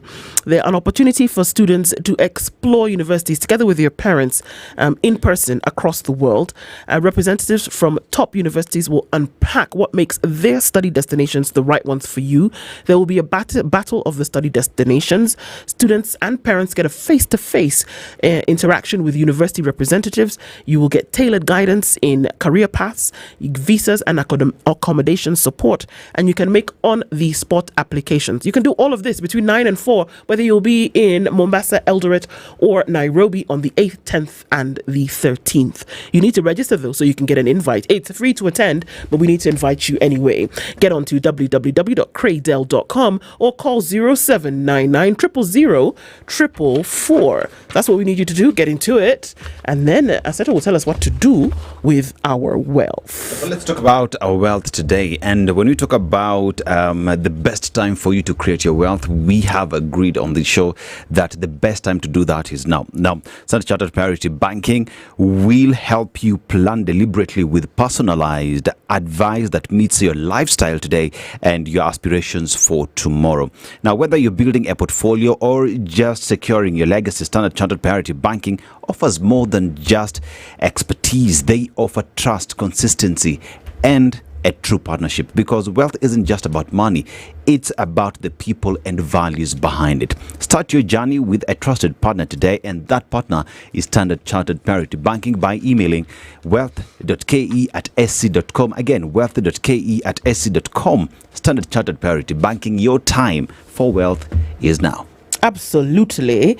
All right. And we're getting into a conversation this morning, and many questions that we have, and we want to get a kind of like a blueprint in terms of what exactly could or couldn't be happening. Lynn Mengich is the former chairperson of the Salaries and Remuneration Commission, and she joins us this morning in the situation. Good morning. Good morning. How are you doing? Fine, thank you. The last time we spoke, it was on your way out, having after served your term as the chair and moving on to other things. But those conversations are still whirling around us, and there's some of the things that we want to talk about today. So, Karibu Sana. We welcome you today to the show with today's proverb. We would like to hear your interpretation of it. Yeah, so today we are in Morocco. They recently came to the country. We beat them, but then again they ended up winning the Chan Championship. Yep. We give them their flowers. But when you talk about Morocco, it's a beautiful country. You look at their cuisine, couscous is there. There is a lot that also goes into what propels the economy. Tourism is up there, attracts millions and millions of visitors.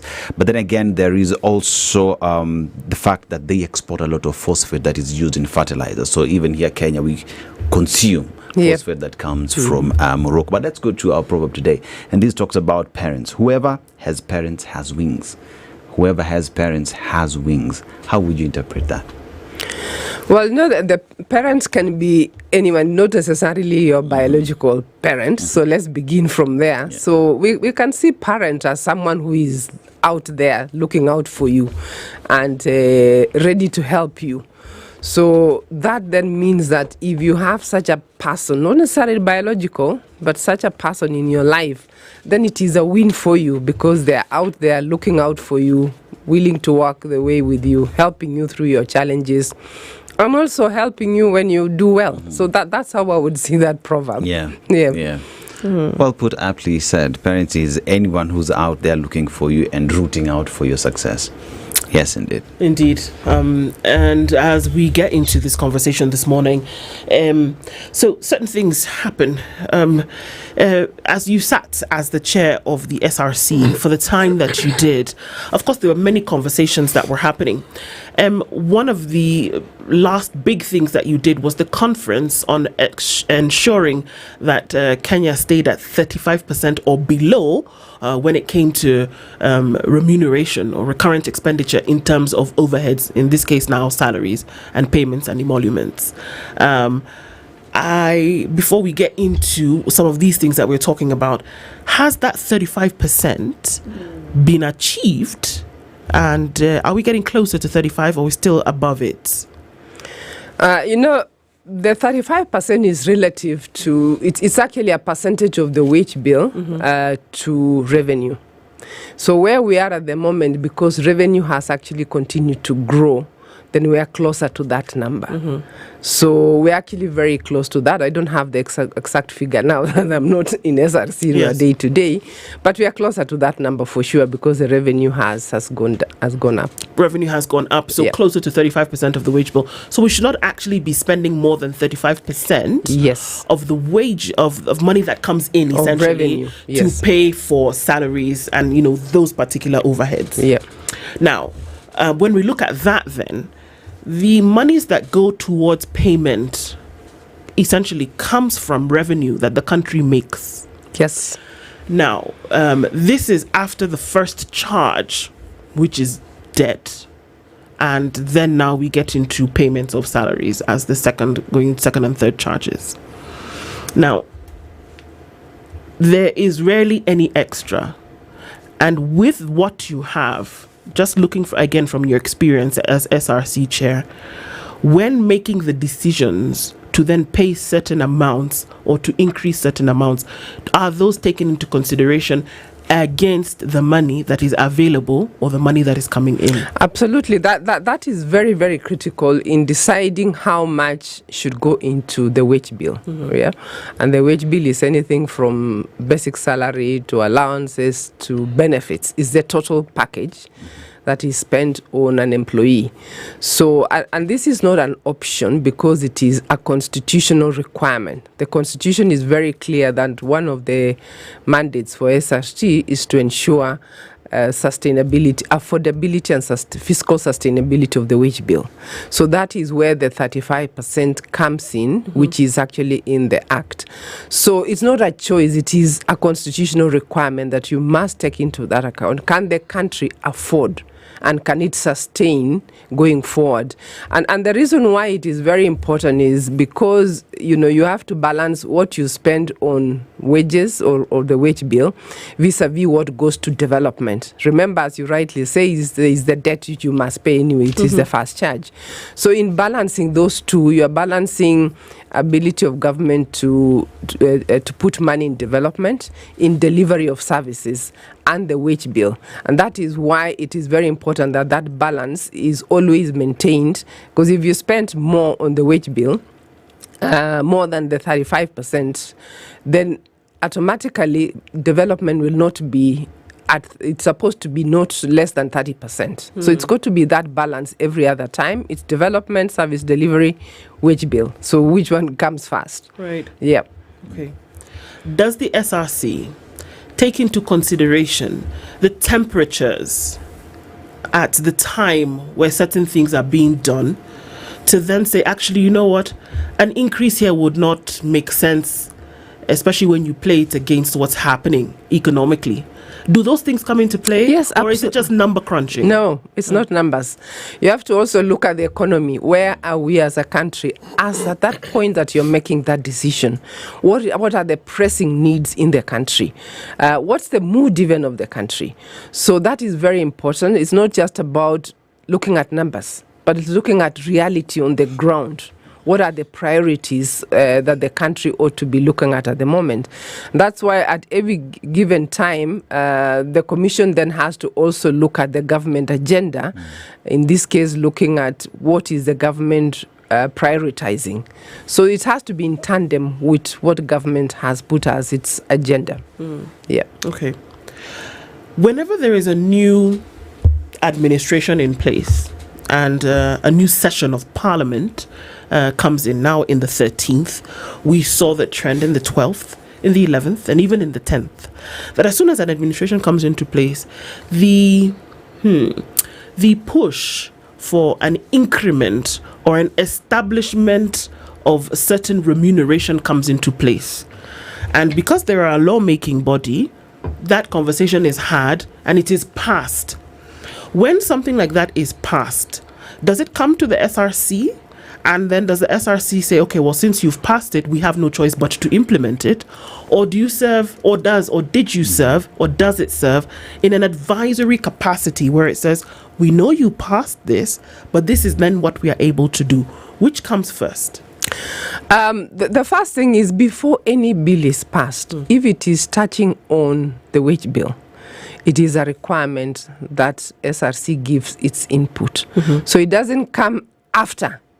It should actually come way before. And I recall even when I was in SRC, that that's exactly what happened, that Parliament would actually write, as part of its public participation and stakeholder engagement, would then engage the different stakeholders.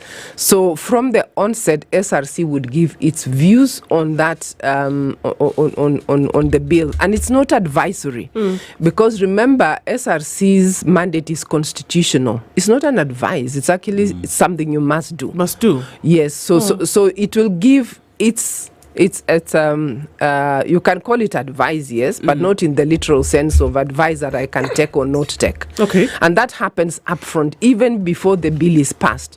But having said that, we saw situations where even having given that input, a bill may still be passed. And at that point, then the commission then has another way, which is then appeal to the president not to assent to the bill. If it's ascended, and sometimes it will still go through, then the next recourse would be now go through the legislative route. And that is how, during my tenure, we had quite a number of cases in court that some actually went through that process, and we still ended up in court. Yes. Okay, because then I was going to ask, then by the time we see, the filibustering that goes around along there in Parliament, that then it is with the okay of SRC to go ahead and ask for that extra money. Nope. Okay. Nope. All right. Well, around the month of June, or even before June, and this has been an ongoing conversation. It's a sensitive subject, especially when you're talking about judiciary, for example. And there is a big conversation around pension in this country. Now, judges, in a bill that clearly is seeking to generally, and if you to look at the packages, they're entitled to improved retirement packages for judges, for example, including enhanced benefits for their spouses and children. If the Judges' Retirement Benefits Bill 2025 is approved by Parliament, initially what SRC was addressing itself to was, look, this is unconstitutional, this is untenable, this cannot work. I think it's in reference to the realities you're saying. You look at not just the mood of the country, but are we able to sustain this? However, there was a change of tune. There were concessions that were made thereafter. Because you're not serving there currently, you may not be able to answer that. But I just want your opinion on just your general view around, and I'm sure you know what the bill entails. For a Kenyan who wants to understand what was there before, so that then we're able to compare to what is being proposed now as the packages for the judges. Where are we? Okay, thank you. Allow me to answer that question in two ways. First of all is to talk about the pension itself. Was that request realistic or not? Because we can say you've asked for an enhanced pension, and you have rightly said, what does it entail? It actually entailed two main areas. One was for the sitting charges, a monthly transport allowance, right? If you look at that monthly transport allowance, it's almost that at the end of it, every judge would be getting over 10 million as a lump sum. But then there is also the medical benefit. It also talks about all of them having a medical benefit. Then, as you rightly say, there is an enhancement on what the spouse get. So, but when we look at pension generally and ask ourselves, are we as a country, is our pension where it should be? The statistics globally say that your pension replacement rate should be about 70%. In other words, if I was earning 100,000, when I retire, to maintain my lifestyle, I ought to be at 70. Yeah, it's 70% of what I was earning. That's what the theory, the statistics say. If we look at Kenya, both public, private sector, that figure is ranging between 30 to 40%, right? So, in other words, our replacement ratio is much lower. But of course, there are other arguments about 70. What does that 70 mean? 70 means, for example, you're still going to be paying for rent, mortgage, and all this, which you may not, right? So let's begin with that is, what should be the right pension that an employee should be looking at when you retire? And the second question is, whose responsibility is it to pay that pension? Because that is where the two, the conversations are. So in the first place is to say, asking for more pension is probably not the problem, because our ratio is still not where it should be. Assuming we go for 70, which, as I said, is debatable because it makes a lot of assumptions that I'm still paying for a house, I'm still paying for rent, and maybe you're not when you retire. But if you look at the Kenya statistics, which is 30 to 40%, that probably is lower, right? So from that perspective, when the judges or anyone else said we should increase pension, that is not the real problem.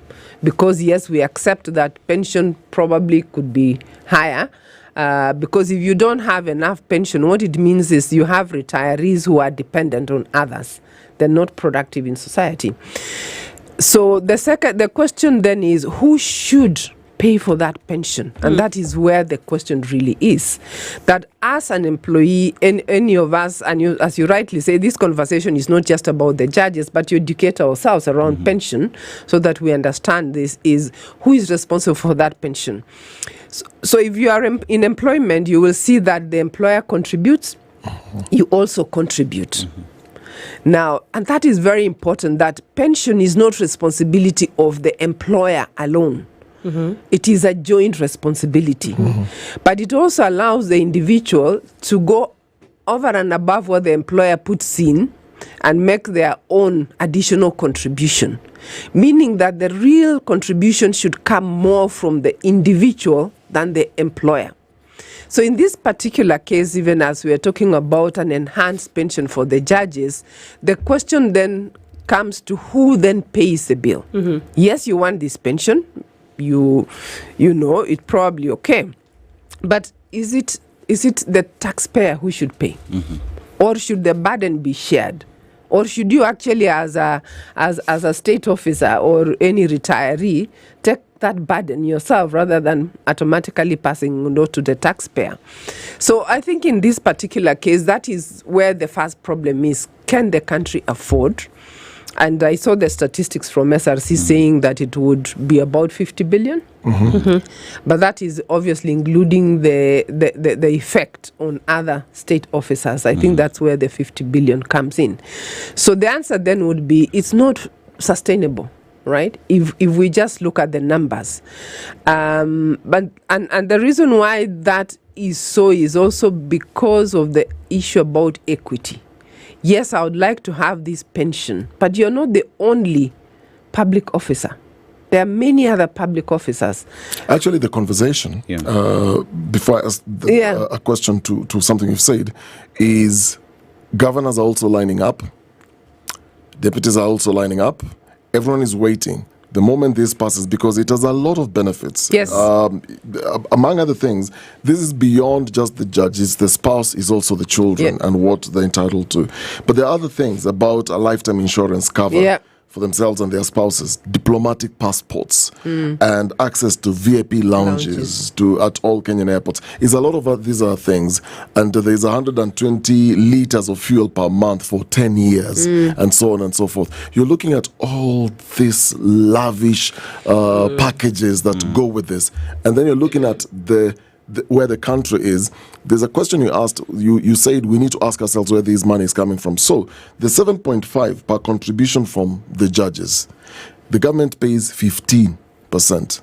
So the 7.5 is the personal, Yeah. right? So the 15% is government that pays, but it's not really government, is it? It's you and I. It's taxpayers. Taxpayer. Who are going to pay for this. Actually, you've asked two questions, so let me pick the first one. It is true that once this is passed, and that's, we go back to the question of why judges alone. There are many public officers. Yes. And let's start with even state officers, because a judge is a state officer. Can you then pass a benefit only to one category of state officers? What about the rest? And what about the rest? It is very, very clear in the Constitution that when we talk matters which bill, equity, fairness is so key to that. And therefore, that alone is what will give the impetus to the rest. And they will have a legal basis. They will say, fine, you've given to this state officer, we rightly deserve the same. So definitely, it is not going to stop at her, a judge, saying that, this is now where we stop. It means all other state officers will be lining up for the same. And by extension, all other public officers, not just state officers. And that is where the real cost comes in. And therefore, the conversation said it's not just about the cost, it's fairness and equity. Are we being fair? Are we equitable? Knowing that who is paying? The payment is coming from the taxpayer. If it is coming from your own pocket, no problem. Right? But if you're going to ask the taxpayer to pay, then the question is, why? Why should one category of public officers be given this benefit and not the rest? Sure. Right? And if we were to extend to everybody, it's just not sustainable. And right. As we also have that discussion, because I remember when you're having that, it was actually to be backdated to the 80s, I think, and as we have that, you mentioned earlier that any decision that is being made, it is in comparison to where we are as a country, how the economy is doing. But it is a question where, first of all, you'd argue judges would get it, but then it will be extrapolated to everybody else. And as we just have the discussion here, can the country afford that? That's the question. The answer is, going by the statistics of where the wage bill is at the moment, the country cannot afford. We do know that we've got a lot of priorities in education, in the health sector, building infrastructure. So the country, therefore, at this point in time, because remember, this is taxpayers' money. And as a taxpayer, you're also entitled to ask for better services. So have we achieved those services before we go to the extras? So, so when we look at who is paying, it's a taxpayer. So as a taxpayer, I would be asking, hang on a minute, where are we on the critical public services? Indeed. On education, on health, even on the infrastructure. We're not there yet. So is this a priority at this point, that a retiree then takes an unfair share of the taxes? So that therefore is, is where the issue about equity and fairness lies in. I mean, for years, isn't it? From what Aseto is asking, there is a key feature in this conversation is where you have inflation adjusted. So the funding model has an issue, because in terms of sustainability, then you're looking at, okay, can we afford this in the next 5 years? If the answer is yes, you're only looking at 5 years. What about inflation in the next 10 years? Because when I was looking at this, the benefits for this pension, are they funded directly from government revenues, or is there a dedicated pension fund? In government today, we have two types, and even in this bill, there are two types of pension plans that have been running. Right, for a very long time, even for the civil service, it was a defined benefit. Right, and even for the judges, you will see in that bill there is an element of defined benefit for those who are there before. Then there is the defined contribution. In a defined benefit scheme, you guarantee a pension, and the employer funds it. In most cases entirely. In some cases, the employee may contribute a bit. But the burden is really on the employer. But currently, with the superannuation scheme, which you may be aware for all the public servants, which was launched a few years back, it's now a defined contribution. That is where the 7.5 comes in and the 15% comes in. So in that a scenario which is defined contribution, then you define the contribution of the employer and employer, and your pension is purely funded from the savings, from that 7 and 15%. You do not go then to look for more money. It is strictly funded from that. Such a scheme is very good, and in fact, what is being proposed in the bill for the judges going forward, the 7.5 and 15%, is actually aligned to what is already happening in the rest of government. That is what the superannuation scheme does. So such a scheme is it's good in the sense that the employer, or in this case the government, will not then be looking for more money because it is funded from the scheme. But the devil is in the detail. In this deal, yes, there's something that I think is being missed here. This question of inflation. Yes. The argument here is when you tie the pension to inflation, then this is going to strain the public budgets, especially when you have periods of high inflation. For example, if inflation spikes to 6% or even higher, as we've actually seen in the recent years, then the cost of pension adjustments could then exert more pressure on government finances. And these government finances, we've just said clearly, it's actually our taxes. Yeah. So our taxes will be part of the adjustment of inflation to this pension kitty. That is true. In fact, there is no pension. I am not aware of any pension, even in the private sector, that would guarantee an adjustment for inflation. It doesn't work that way.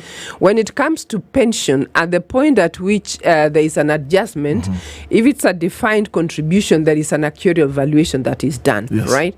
And it is through that process that there is a recommendation is made on how you adjust the pension, depending on the funding of the scheme, whether the scheme can actually afford it. But it is purely funded from the scheme in a defined contribution.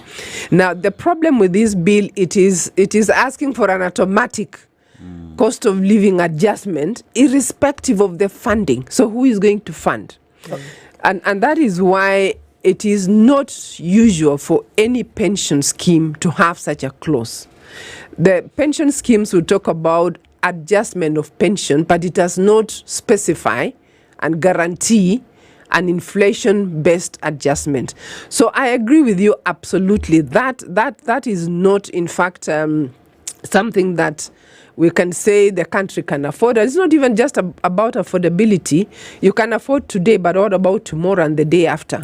So it's not sustainable, it's not affordable, and it's not even consistent to what happens in many pension schemes. Okay. Yeah. You earlier mentioned global statistics, and usually when we talk about these emoluments then being increased in whatever percentage, it's usually tagged to and says, well, this is what the global average is, this is what the global statistics are, and this is what a global system essentially would demand that you are paying to retirees or to pensioners or whatever the case may be. But we sometimes fail to remember that those global statistics are often pegged on what economies have been able to achieve. That those global statistics and the mean, the number that you arrive at, is usually after a nation has achieved a certain level of economic development. Those who have set those numbers are not dealing with a basic feeding problem. They're not dealing with an infrastructure problem. They're not dealing with a lot of the things that put pressure on the Kenyan economy. So taking all of those things into consideration, can we really compare on that end and say, well, this is what the global standard is, we should apply it here, without considering that the global standard demands that a certain level has already been attained? You can't do multiplication without the basic addition. You can't do division without the basic subtraction. So can you say we want to achieve this without having achieved the foundation? No, absolutely not. And yes, global statistics, then the question is, where is it derived from? Is it from the developed countries or the developing countries? And most of that statistics is actually looking at the developed countries. So, but even within some of the Western countries, they've not reached that 70%, right? It's almost like an ideal aspiration that you're saying, if everything is equal and we are developed, then 70%. But the reality on the ground is very few countries have reached there, and we are not there as a country. And therefore, ours is to say, if I'm in Kenya today, then I should be operating between the 30 and 40%, because that is our country. That's where we are today. And that's what it should be, not the 70%. We can't afford. We are not there yet. And as I also say that if you look at that 70% statistics, it makes a lot of assumptions of the lifestyle of the retiree. So if already I have a house, I don't need the 70, because if you look at the consumer pricing index, where do I spend? Most likely it is rent, then it is education of your children, then food. So that again, there is a lot that one can argue around that statistics. But to answer your question, we are not there yet. We should not be looking at those numbers and saying our replacement rate should be at that level. We have to live within our means. A sticky question. Sorry. Yeah. Do we then ever see that the SRC, especially for political appointments, they're state officers, but they have a political tinge to them? Do we ever see the reduction of this pay? That SRC has done a survey, has done a study, and has said that this current situation or this current demand vis-a-vis the current situation economically, the country cannot afford it. Let's be serious about some things and say, in light of that, it is the recommendation of the SRC to review these payments downwards in order for us to allow other things to happen. Is that ever a situation that has come across? You see, I think that it starts with, remember, everyone has an employment as a contract. It's an employment contract, isn't it? So if you look at employment contracts worldwide, you don't really reduce pay. It is even if you look at ILO, it's not something that anyone would say today you reduce pay. If you are to reduce pay, and this is now going to the legal requirements, it has to be a conversation with that employee. And it did happen during COVID, that actually employers had to sit with their employees and say, look, given the COVID situation, we can't afford, we will reduce, and it can happen. So it is not something that SRC or any employer would just wake up and say, we are going to reduce salaries. Because also remember, today we are to talk about reducing pay. If you've got a workforce that is so underpaid, then they will not be productive. They will be busy trying to look for what Kenyans call a side hustle to make ends meet. So no, it is really unlikely that even as SRC would be saying, let's reduce. I want to look at a situation where so there is this bill that is being penned down, and definitely SRC's opinion would be sought with regard to this. But here's a situation where, after SRC's opinion has been given and this bill passes in Parliament, regardless of what SRC has said, then what's the next course of action? Well, the next course of action would be for the SRC to go through the legal process, the legislative process. They can go to court and have that again go to court, but again you would be saying it's about the judges, so will there be a conflict? And I remember during my tenure as the chairperson, we had such a scenario where there is a case we actually took to court, and it is still about the judges. So yes, that would be the only recourse, and it would test our processes. Can we be objective? And I hope they will be objective. Because I'm looking at a situation where we've stated that judges have lined themselves for this to pass. But remember, down the line, members of parliament as well are looking forward to that. So what are the chances that members of parliament would shoot this down if they themselves know they would get to benefit if this passes? So then goes to speak to the realities that we face as a country and the purpose, service delivery and intent intention there is to serve the people of Kenya truthfully so. Are we likely to see that members of parliament would stand and say, based off what SRC has advised, we will not pass this, knowing very well that down the line they would benefit from this? You know, your guess is as good as mine on that one. You see, the responsibility of parliament is also to look at whether the country can really afford this. So my hope is that they would look at that as well. But you know, they say hope is not a strategy. I agree. This parliament never works with the assumption that they really care about the economy. And you know, just a quick follow-up to Aseto's question. It bothers me that we've had successive parliaments awarding themselves retirement benefits, salaries. They will set it themselves. It's a very unique situation because I've not seen any employee anywhere who gets into an organization and actually draws up a contract and says, this is how much I want to get paid. The question then, because we already know what Parliament does and what it continues to do, where does SRC draw the line then between independence and political pressure? Because we've seen that pressure many times. Let me first correct that Parliament does not set their pay, and they have not done that. SRC has always set their pay. They have always not been happy about that pay. And you might recall 3 years ago, there was even one specifically where they did attempt to award themselves a house allowance. That went all the way to court, and it was clear it was reversed, and they had to pay back that money. So it is not true that Parliament sets their own pay. And it's also not true that SRC allows it to happen. If they have gone to court, it has been reversed, they have paid back. So that is the reality of the situation, that our judiciary system is working. It works. So I would then say, you know, there's still a recourse. Assuming it goes through, then SRC can still do the same. Yeah. Okay.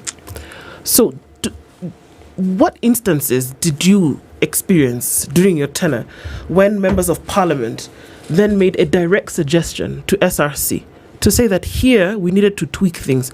Remember that question that I asked Lynn was towards these appointments that have or rather, you know, even elected positions that have a political tint.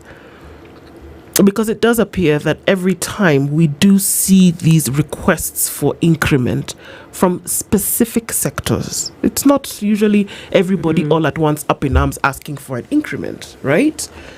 But do you remember instances whereby they would have said, you know what, we're spending a little bit too much here and we can actually review? I seem to remember when ECD teachers, during your tenure, their pay was significantly reduced. It was. And then we ask ourselves the question, these are children who are being taught, but these teachers are working just as hard as anybody else. But we see that this was reviewed, and it was reviewed downwards. So how does that kind of situation work? Or was it not within the SRC purview? It was. Okay, you've asked a few questions. So let me go to answer both, yes. Yeah, the first one was about parliament, whether they actually come in and say, we think our pay is low, we need to review. The answer is absolutely no, because pay for state officers goes through a 4-year review cycle. That 4-year review cycle is initiated by SRC. They go through the review, and they will simply say, when parliament comes in, this is your pay. So that's the process. But let me speak to the specific one. You've talked about the ECD teachers. There was no reduction of ECD teachers at all. Their pay was never reduced. Okay. And we did try to explain to many people what happened very briefly is that when it comes to ECD teachers, there was a scheme of service that was developed by the Council of Governors jointly with other stakeholders, and they came up with a scheme of service. That scheme of service then had a structure of salary for ECD teachers at different levels, right? So you have an ECD teacher who has just started, another one who's been there for 10 years and so forth, right? And also which is based on your responsibility. I could be an ECD teacher, but I'm also have administrative responsibilities, okay? But what happened in that case is when it came to mapping ECD teachers to that career progression, a lot of the mapping was wrongly done. Whether it was deliberate, we did not really quite know. But you found that teachers who actually have no admin responsibilities were all put at the higher level, right? So what then happened is there was a process where SRC went through with COG to say, let's try and get this right. What should be the actual remuneration? So what happened was purely just mapping them to the correct grade, where they had, some counties had definitely overgraded. They had put everybody at the level of an admin, and they were basing it mainly on certificate rather than the job. And remember, you don't pay for a certificate, you pay for the job done. So it was a realignment to ensure that you are paying people based on their grade. So if somebody with this realignment was earning 100,000 shillings, with the realignment, they were now earning 25,000 shillings. As an example, did we see that with the realignment, somebody then would be earning less than they were before the realignment?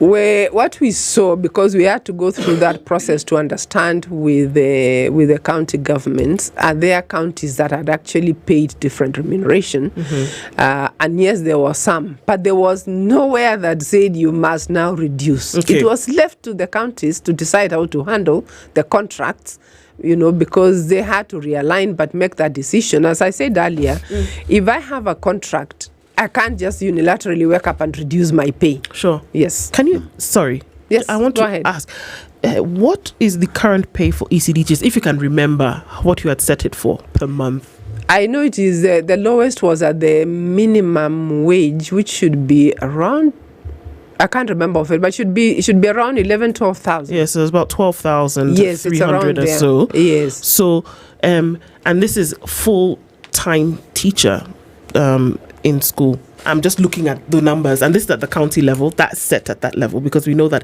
at the county ECD is handled by the county at that level. Would SRC be able to step in, and this is in the time gone by and even in the current period, would SRC be able to step in, for example, and say, come on guys, we're looking for an additional 300 billion shillings to pay judges, right? Because of a suggestion that they've made. But here we have an ECD teacher who's earning 12,000 shillings per month, and we know that it's not going to be subjected to tax. However, there are certain things that they have to pay from these 12,000 bob. The likelihood of them taking home less than 10,000 shillings after these things have been removed, then it's very high. Would SRC then be able to step in a situation and say, okay guys, we need to look at these numbers because in today's economy, an adult earning 10,000 shillings and doing a full-time job doesn't really make sense. Does that ever come up? Let me put it this way. The issue about how much an ECD teacher can earn is also based on what can the county governments afford. Okay.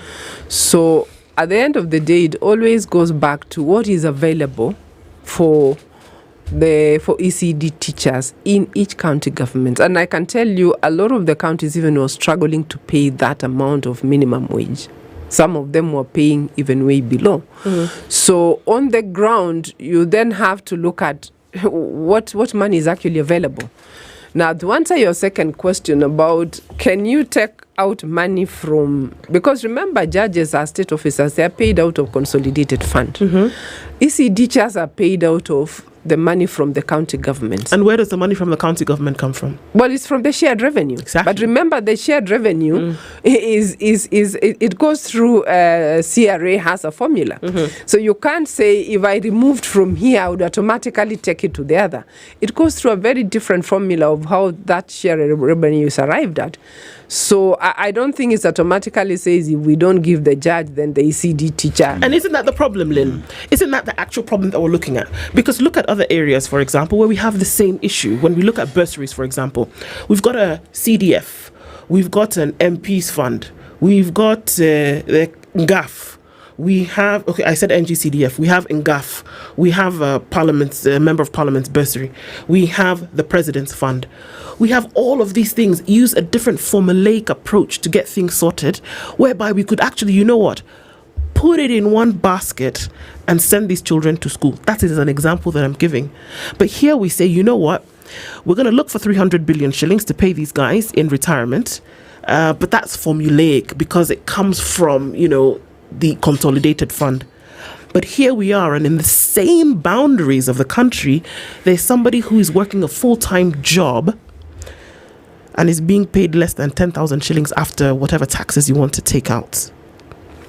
But then we're going to say, well, it's formulaic on this side, and this other side, it comes from shareable revenue. Let me put it that way. When it comes to the wages, the remuneration, it's not about saying what comes out of your shareable revenue or not, because actually those two formulas are completely separate and they don't speak to. We don't look at it like that. But what the commission would look at is mainly about what the country can afford generally. Remember about the 35% and how you go through that. So it's not so again, what determines what review is done is going to be guided by the constitutional principles that are already set in place, right? But what I agree with you entirely is about equity. Because what you're raising is also a question about equity. Is it fair that another role is earning this vis-a-vis another? So the question of equity and fairness will always be central to any conversation.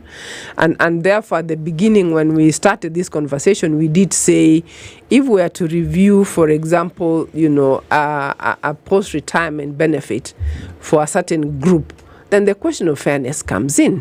Then you then ask yourself, how fair is that? Is that equitable, considering everything else? Yeah. There is the question of politics and remuneration in the country, and I would just take you back to a time when there was a debate on MCAs in the country, and I remember during that time the way it was a debate even with Kerry, and that is at the time when former President Uhuru Kenyatta said MCAs deserved to have car grants and not car loans, and I remember that entire conversation. And as we speak today in terms of politics and SRC, one asks the question, how critical is political goodwill in enabling SRC do its job without interference? You see, the first question is, does SRC require the goodwill, or is it bound by the constitutional mandate? Because a constitutional mandate is not negotiable. It is what the citizens expressed, and it is in the constitution. So SRC, therefore, is bound by the constitutional mandate.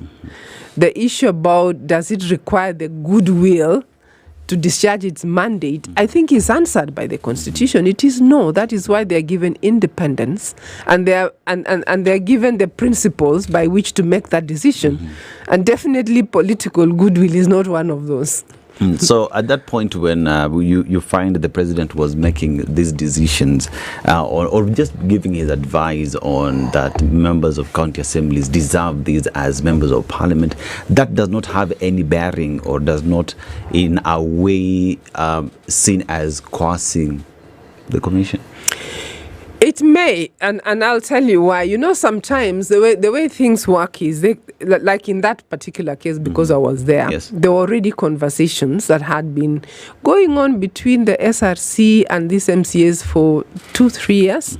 And actually, they had been going through these conversations. At that point, in fact, the commission was close to making that decision. So sometimes you have to say what informed what in that particular case. Because the commission was already in the process of making that review, right? But somehow it happened in a political environment. And of course, anyone listening to it will think, okay, these two are closely tied. So sometimes it's also someone could decide to take advantage of what is happening for their own reasons, because for sure that process was already happening. The issue about being equitable. Remember, as I said, there is a question about equity, and it is true that there had to be some sense of equity, because one arm of government, the national side of the legislature, was getting something that the other didn't get. And remember, even in the end, it's not equal in amount, but the principle had to be equitable. So that process was near the tail end when that pronunciation happened. Yeah. Even as you wind this down, Lynn, I mean, just looking at then what the things moving forward that the Commission has to then do in terms of creating a balance. Do you ever feel that the Commission is hand-tied to create balance among some of these things? Because you want... I would imagine that, I mean, no, not that imagine, there are individuals at the other end of the spectrum. They're human beings. Would you think that, you want to create a system of fairness and balance? I mean, somebody's earning 1 million shillings against somebody who's earning 12,000, and you are balancing between all of these people. Is the desire to actually make it more fair? Is that the desire, or is it just paper? No. I will be very specific again, and I'm sure even the current commission will continue doing, because they are bound by the constitution. One of the things during my tenure that we did was to put in place policies to ensure that any review, there is a consistent move towards equity, right? And when I talk about equity, it's not just about state officers vis-a-vis another state officers. The bigger problem is within the public service, the civil service itself. If you look at the salary of someone working in the civil service and a state corporation, right, the pay differential is huge. Right? So we did actually put measures to ensure that every single review, there's at a certain level it is frozen, right? A certain level, actually there is no review if you've reached a certain benchmark, a certain level, so that the rest can continuously come up. So that's what the commission has been doing, but you can't do it overnight because of the cost implication. So the hands are tied in the sense of the cost implication, but the SRC's hands are not tied in terms of progressively achieving what it ought to do, which is fairness, equity in pay. Lynn Mengage is the former chairperson of the Salaries and Remuneration Commission and has been our guest this hour, helping us to understand a little bit more of what goes on in the workings and looking for equity and balance in pay. Thank you very much for being here with us this morning. Thank you. Show continues. It's 8:01.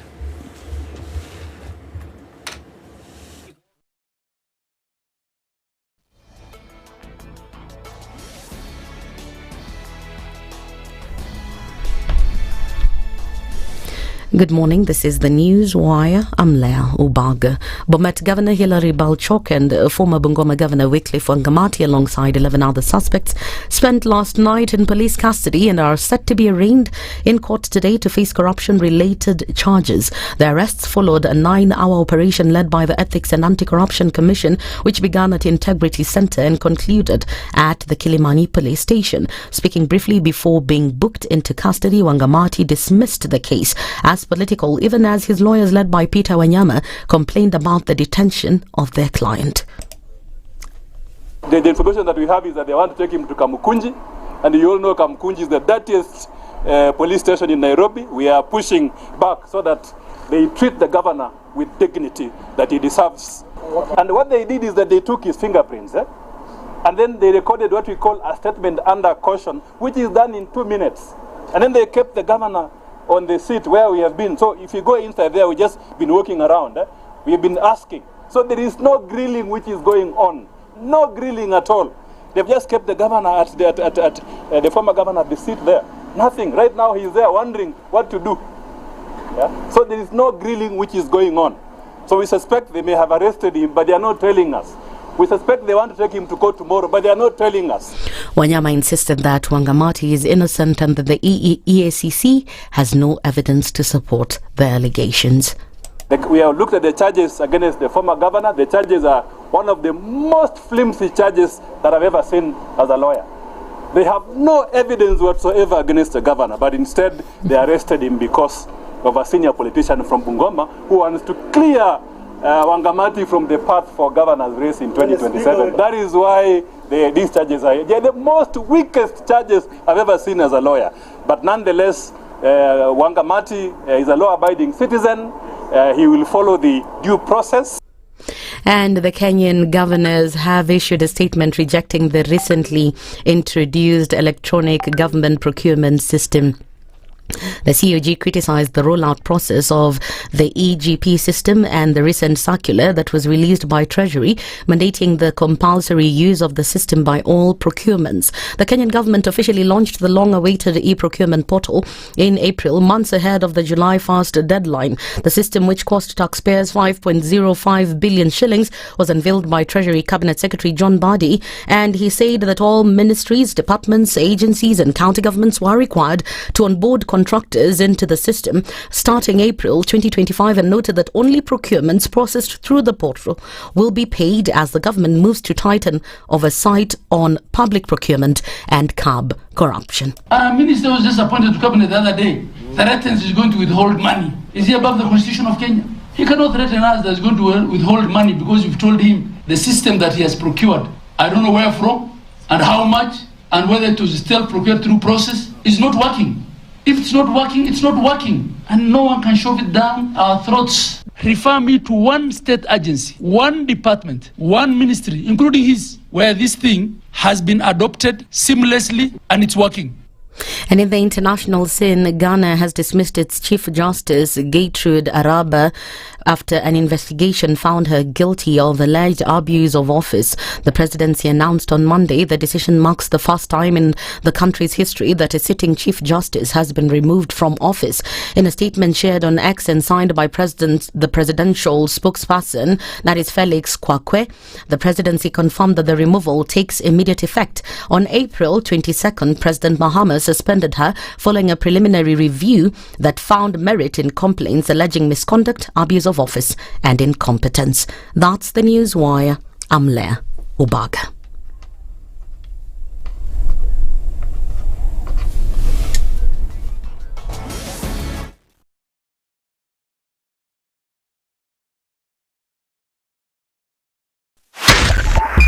.5 Spice FM, Kisumu. Good morning, and I love your show. Thank you. Having come from a Kikuyu radio background, I migrated to Spice because of the content. I was born in a slum, but somehow I got a break in life. So sometimes when you see the sweating coming out because of the passion and whatever it is, behind the noise, there are people, and we share the same umbilical cord. It shouldn't be like that. I am so disappointed. We used to tell Honorable Raila Amolo Odinga that he's doing politics of conmanship, and even President Uhuru Kenyatta, serikali hii ndio iko na conmanship ya hali ya juu. You cannot promise people that you reduce tax, then you double. In politics, there is the issue of trust. For you to turn around and then stab the same people who gave you that trust, there is no other level of dishonesty. Imabo, utaona dunia tu. The Situation Room, Kenya's biggest conversation. One of the things that I hate in our country is negative ethnicity. You find you as a state officer, instead of thinking as a Kenyan, you think like a tribal person. Let me tell you something. The biggest problem we have had in this country is a leadership deficit. There is nothing that you are going to do in the process of change if you are not a risk taker. So you really have to pursue your vision to a logical conclusion and even be ready to step on people's toes. When it comes to the economy, you can run away with it. They say statistics are like bikinis. They reveal a lot, but they conceal the vitals. And so government people would throw statistics at you and tell you they're revealing a lot of information to you, but it's really concealing the real vitals. We need to get out of that, because when we want to grow our democracy, one basic thing that really requires to be understood by the political class, by all of us, is institutions are critical. This is the Situation Room, the only way to start your day. If we just gloss over issues and hope that time heals, then we might find that in generations to come, we might be back at the same situation. And the whole thing is born of stolen elections. Spice. When it comes to the decisions you make, you must be independent. There's no way you can allow one institution to dictate to you how you're going to conduct your operations, how you're going to decide cases. It's a no. When you weaken the institution to the point where they cannot take action, then you realize that politicians have to come up and now start dealing with the issues. That conversation has to die. Our politicians do not like the hard stuff. We must insist on the path of doing things right, whether popular or unpopular. Money changes hands. That is a fact. If you have political goodwill at the highest top, like in Rwanda, then corruption will be an issue of the past. If you don't have political goodwill at the top, we will pass laws, we will amend laws, we will continue passing laws and re-amending laws, and nothing will happen. This is the Situation Room, the only way to start your day. Mature, intelligent talk every morning. Spice up yourself.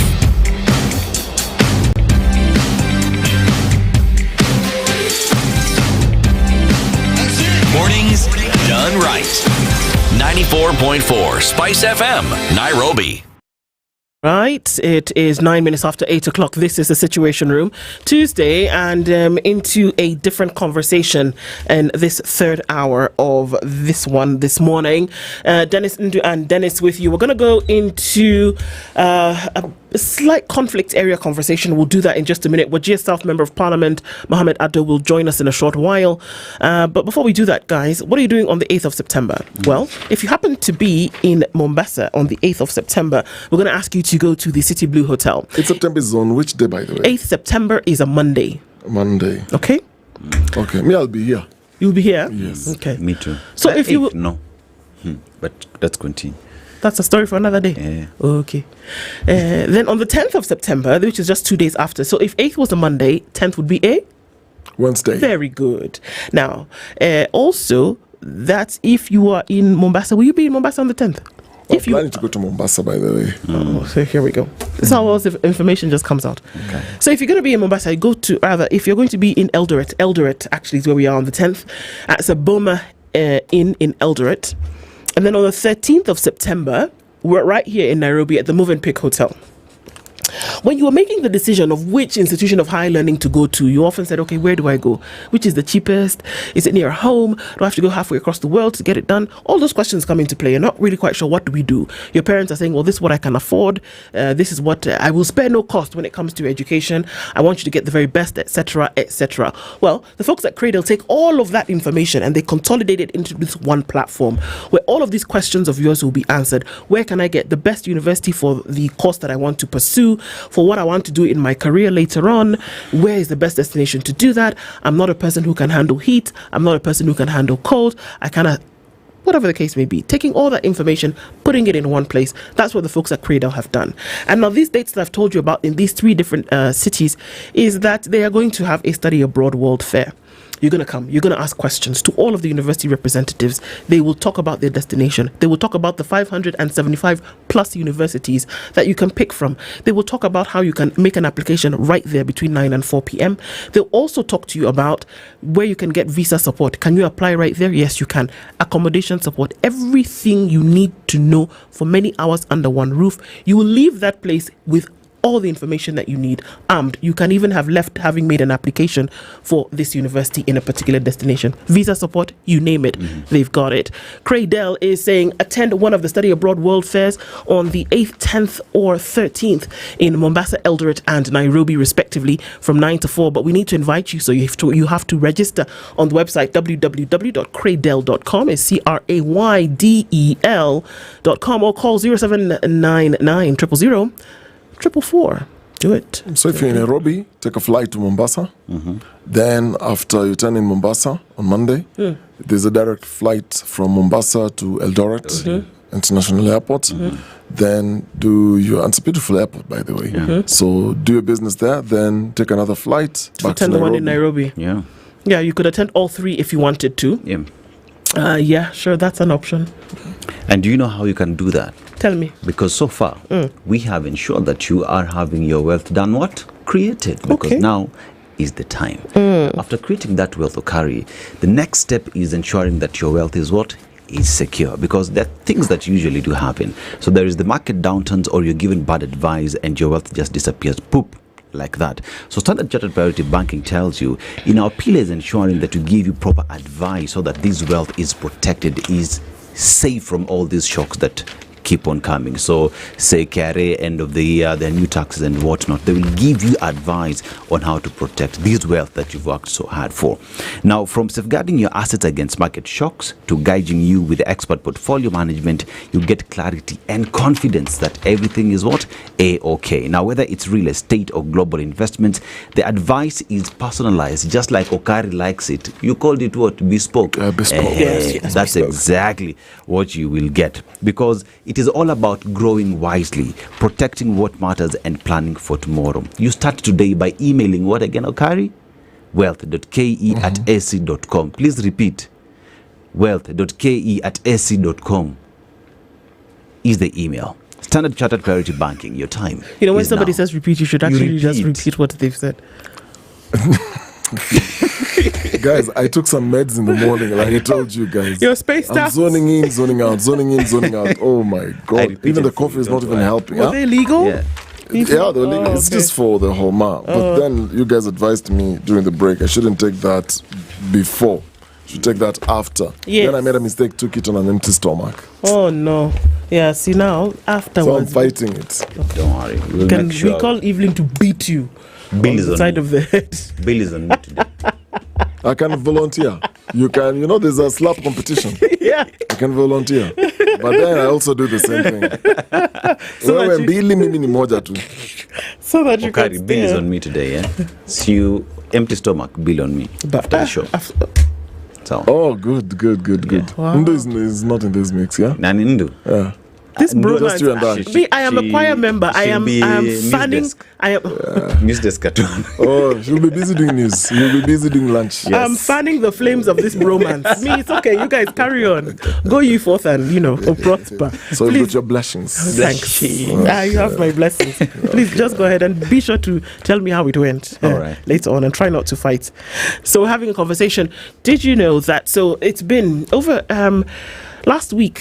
The former Defense CS Eugene Wamalwa was giving word to the present Defense CS Soipan, and he said a number of things. He said, how can it be that in Kenya at this moment that there are supposedly foreign forces operating in the northern part of Kenya and are keeping people scared? Children are not going to school. They've brought the conflict from outside the country into the country, and we are just kind of sitting back and allowing all of this to go on. He said, no, come on, we can't have this be the case. It must get better. This forms the basis for the conversation that we're having this morning, because it would appear as though things are not quite, and we'll give a bit of a rundown into what is happening in Mandera. So the question is that how is it possible that foreign forces are in the country to the point whereby people are living in fear, some cannot access their farms, children cannot go to school. There has been a demand on the government to withdraw the military personnel. Also, we heard that last week Mandera Governor Aidan Khalif raised an alarm on the presence of the Jubaland forces in the country, rather in the county, stating that school children had been misplaced to allow their training. You understand? They were coming for training in Kenya, so children could not go to school. There's certain things that are going on. We're getting into this conversation this hour and trying to then ask ourselves certain questions about what happens when this security in one way or another is compromised. Joining us this morning is our brother, because he's a journalist first. Jono first, and then he's a member of parliament for Wajir South. Mohammed Ado is here this morning. Mohammed, good morning. Good morning, how are you? Very well. How are you doing? Very well, thank you. Good to see you. Good to see you too. Karibu sana. Meshukuru. Nashukuru sana. Let's welcome you to today's program with today's proverb. Dennis will share that, and we'd love your interpretation of it. Yes, so today we are in Morocco, and just a few facts about Morocco. Now, it's one of the world's oldest monarchies, with a history stretching back over 12 centuries. Now, the city of Fez is home to Al-Karawiyyin University, founded in 1859 after the death of Christ, AD. Right, and is considered to be the oldest existing university in the world. So when you talk about university education, tertiary education, it started where? In Africa, where? In Morocco. Now, Morocco's culture blends Arab, Amazigh or Berber, African and European influences because of their proximity to Spain. It's just 13 kilometers to that country. But let's go to the proverb of the day today. Whoever has parents has wings. Whoever has parents has wings. How would you interpret that? Wings, Mabao. Indeed. That's very true, because even at a late stage in life, sometimes you miss your parents. Those of us who both their parents have died. Yes, parents enable you to do a lot. And you can understand the stark difference between an orphan and somebody whose parents are alive, like day and night. So yes, it means you have a lot more in this world if your parents are right next to you and supporting you through life, especially in the early years until you can find your footing. That's great. Interesting. Well, let's look into this situation, shall we, in what's happening in the north. And it has taken on a different kind of persona now. The county government of Mandera is making a claim that Jubaland forces could essentially be in training in northern Kenya, and that training for whatever purposes, but training all the same. And what this has done is that it has caused a situation of unrest in the region, whereby school children now are afraid to go to school, while families are then keeping their members close as possible. And this particular training is supposed to be for training against Al-Shabaab militants, but it is happening in what would be residential, school-going market areas in the north. Mohammed Khalif, who is the county governor, claimed that the forces were operating in Border Point 1 primary school, a move that has resulted in the closure of the institution and threatened Kenya's sovereignty and territorial integrity. That why should you have these forces here? So the closure of the school, he said, would affect students, which is obvious. And he said Mandera cannot be turned into a battleground for Somalia. We have no interest in Somalia except for peace. If the forces are not removed immediately, we will take action ourselves. We can go into more of the details in terms of what's happening, but we know that this is a group coming out of Somalia, and this is what they do. With this training taking place, have we heard that this is actually the case? Are they training here? Did they come for? Did they come for a visit? I find it quite absurd that somebody is claiming the Jubaland forces are training in Kenya, because the information I have relatives in Mandera, and I've been following the story there, is that the forces who are in Kenya ran there for their own lives. They were forcefully ejected by an opposing group that took control of the border town, the town on the other side of the border, Beled Hawa. And the ones currently in Kenya are the forces of Jubaland, loyal to the Jubaland administration in Kismayo, which, as you know, is allied to Kenya. Yep. So if they are training or preparing to wage an onslaught on the people who took the town from them in a bid to recover it from them. But I don't think this is just, a conventional training sanctioned by the Kenyan government, which is taking place there. And it shouldn't be taking place in residential areas and in schools and public areas.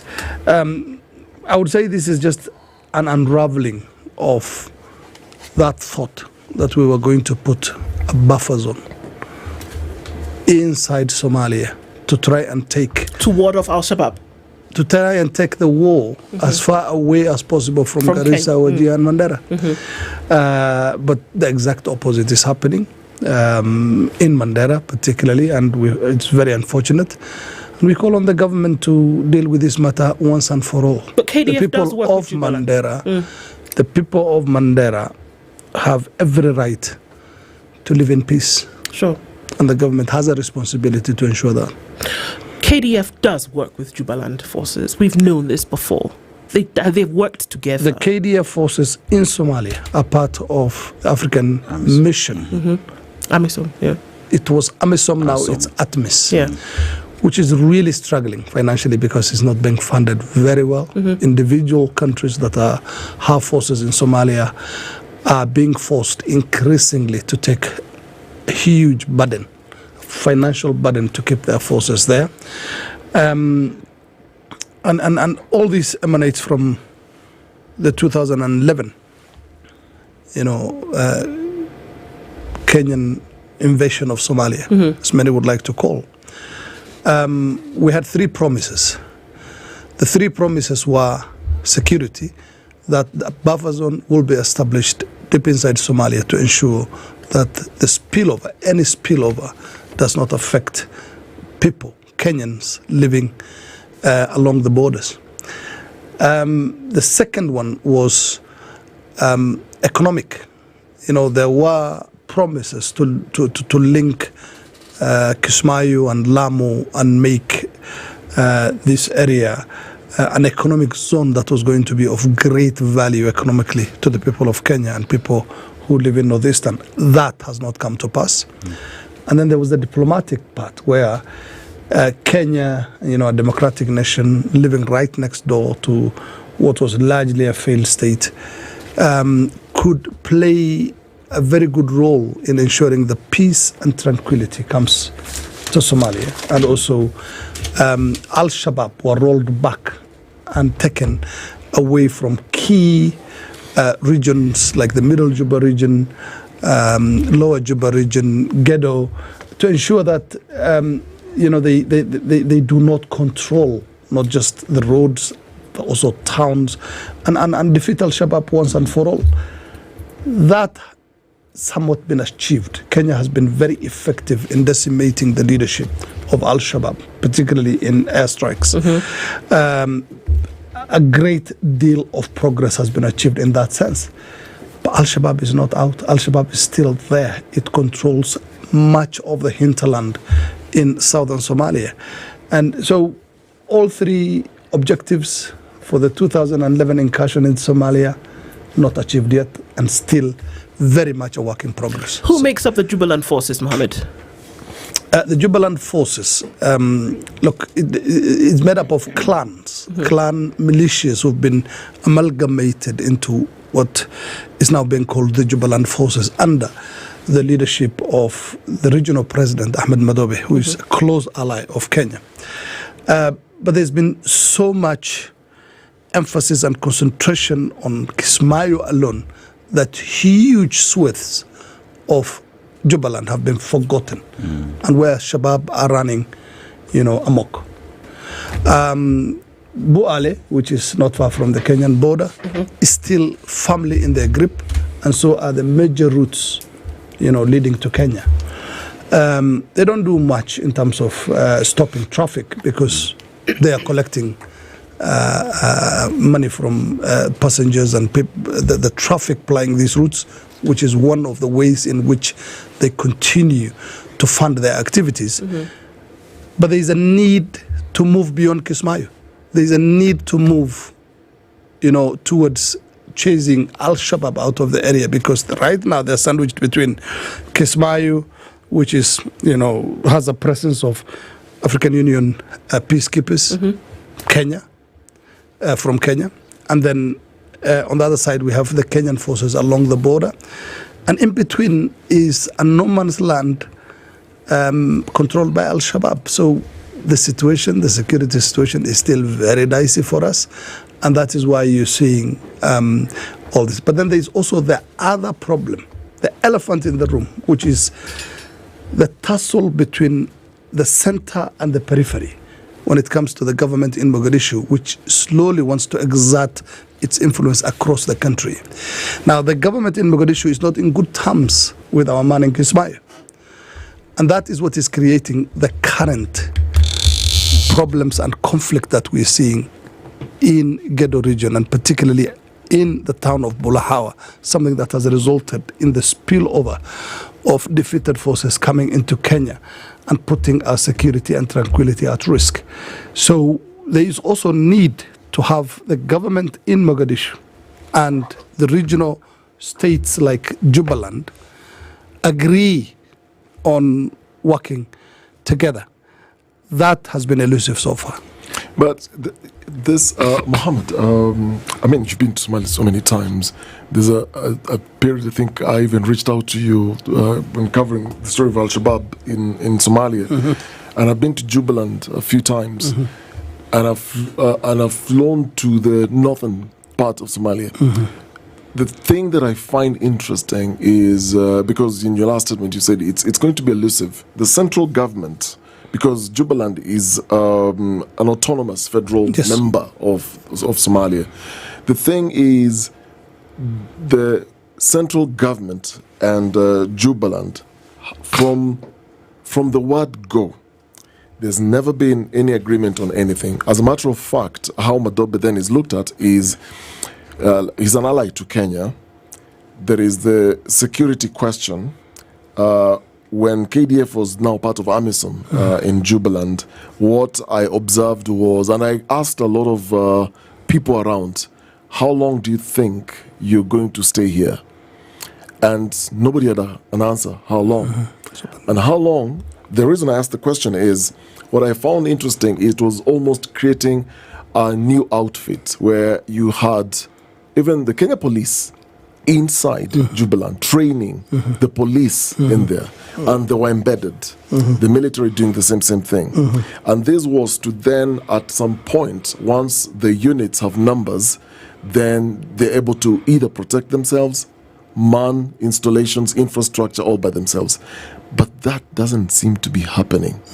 When you cross now to Kenya, what maybe you can paint the picture for us, because a lot of people who've never been to that part of the country don't understand when we talk about a border, how does it even look like? It's porous. It's porous. There's an assumption that either there's a fence or a wall, but it's no man's land. You can't even tell whether you're inside Somalia or you are actually inside Kenya. How dangerous is it? How porous is it? To the extent that now we can have a conversation that there is a training going on in the Kenyan part of this conversation, and not a lot of people are aware how that border looks like or what goes on there. The border is long, very long, and quite porous. Our only saving grace so far has not been the so-called buffer zone or effective policing by Somali authorities on the other side of the border. Our saving grace has been our public, the Kenyan public, who've so far been our first line of defense, reporting anything suspicious or any activity that's going on at the border back to our forces. Look, from 2011 until now, the difference, that danger, that threat that sent our forces angrily across the border is by and large still intact, because Al-Shabaab is still very much alive and kicking. Do we have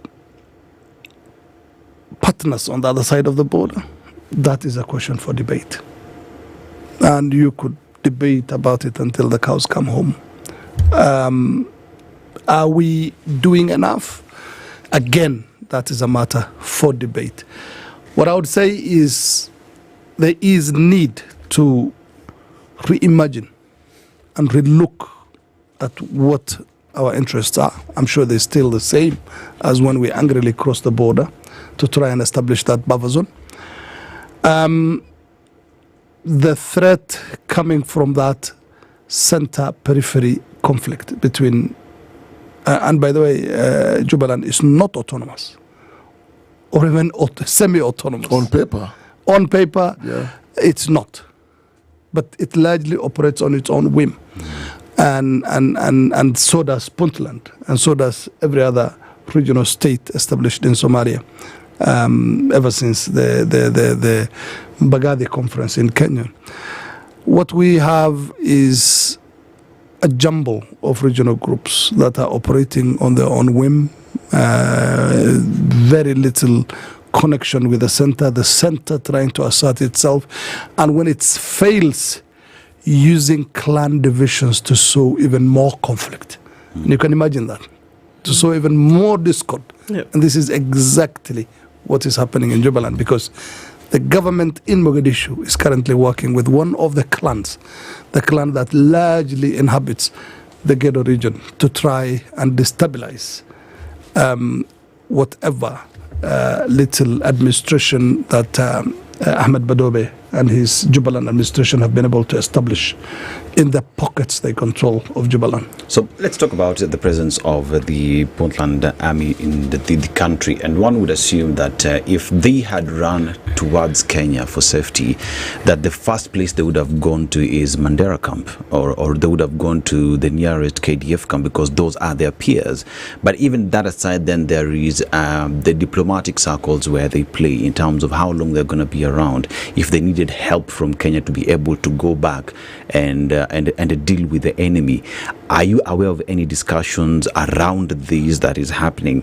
And if not, from where you sit, now that the enemy has managed to push the Puntland army to the country, isn't that then creating fear on the locals? Because if an army was sent away to Kenyan borders, what makes us think that the enemy would not come to this side of the country and deal with the army? I mean, it's happened many times before.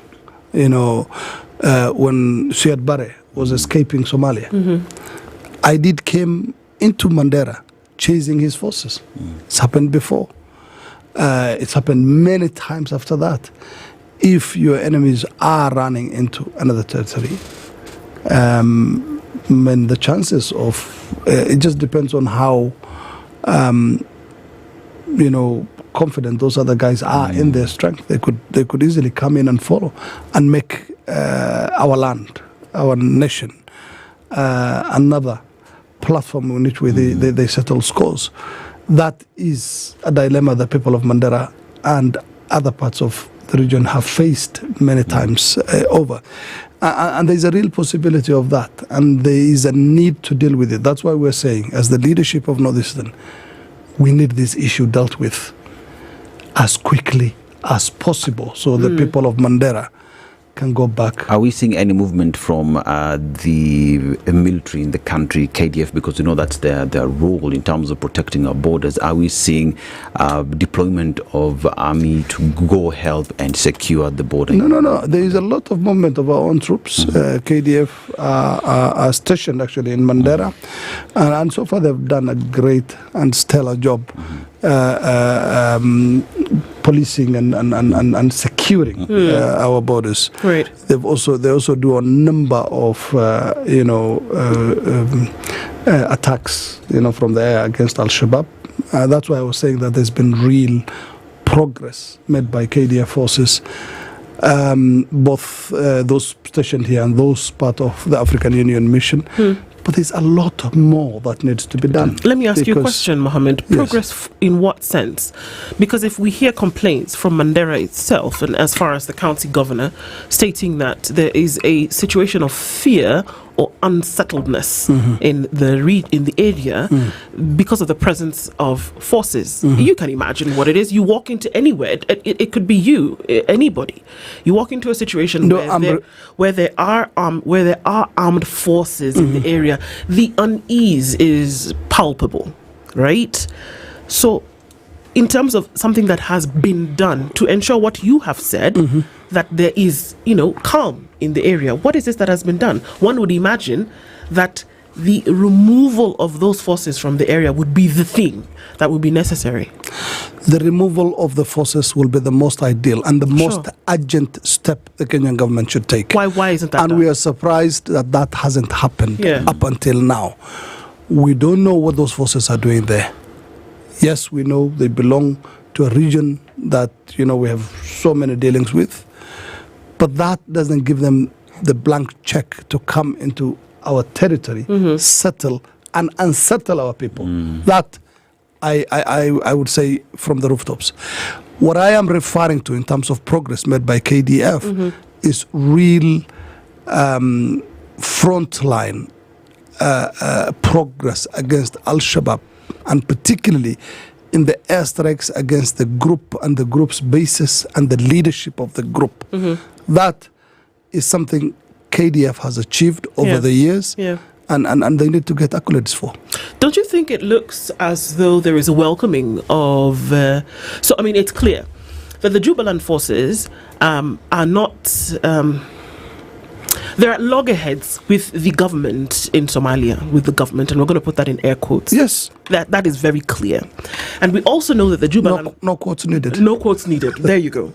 And it is also very clear that KDF, which, whether you look at it any way, you want to look at it on Sunday or Tuesday, has been working with Jubaland. Now, when you want to look at it in an unconflict situation where there are two armed forces working with each other, the truth of the matter is that perception will be that Kenya has taken sides with this group that is anti-government in Somalia. Yes or no? Look, that confusion is a hallmark of Somali politics. The more you look, the less you see. That is actually, that's where it starts, understanding Somali politics. So it's a jumble of so many things. And look, the Kenyan government has a responsibility first and foremost to protect its civilians and its territory. We cannot say we are having a buffer zone, deep into Somalia, when that problem we are trying to avoid is playing out in Kenya. Is home. So that is one point I'd like to raise. The second point is there is a problem between the government in Somalia. Actually, the militias who chased away the Jubaland forces from their territory and their areas are actually, they have the overt support of the government in Mogadishu. And that every Somali will tell you. They have complete support. And because they are at loggerheads with a man who controls Jubaland, the president of the Jubaland administration. What Kenya can do is try to broker some sort of an agreement between the center and the periphery, Jubaland and Mogadishu. But that has failed numerous times. Yeah, but you cannot stop. Look, if this is going to have such a huge impact on your well-being and security and peace and tranquility, you can never stop. And there are no other ways, because what will the Kenyan government do? Follow the ones who've been displaced and remove the Somali government? That's a declaration of war again. So that's what I'm saying. It's so confusing. There's so many moving parts that you cannot actually place your finger on something and say, this is where the issue is, because once you point out one thing, 10 other things appear. But you see, the problem, the challenge I have is the central government doesn't recognize Madobe. They actually don't. Kenya recognizes Madobe. The international community recognizes Madobe. And in having and in understanding the politics then is thinking through what are the consensus. So you're going to have talks. All these issues we're discussing, they're deep-seated and embedded in the politics of Somalia. And like you said, it's very complex. Yes. Extremely complex. So in this case, if the central government then says, look, this is what we're willing to do, and it's clearly officially not to recognize Jubaland and Madobe's administration because they look at him as a puppet. That Kenya is not going to do that. The international community will not even allow for that to happen. So this issue will just continue spiraling, and now the spillover is what we are now witnessing. Because if you're to, because the first thing you said in terms of the solutions, I remember you said is the creation of a buffer zone, well, deep inside Somalia. That can be one of the ways that this can work. Apart from now the economic question and then the diplomatic conversation around this. But if you're to look at, and for purposes of somebody who's listening and watching to understand how deep this is, the issue of the border, Kenya and the Jubaland boundary is, like we said, porous. But then to understand the broader picture of this, it runs through arid and semi-arid regions. Then you have 3 counties. You have Mandera, you have Garissa, and you have Lamu counties. I've been to Garissa, I've been to the refugee camp many times. And when you talk to the people, they will tell you that it is so easy. And this is at the height when Al-Shabaab was very, very active.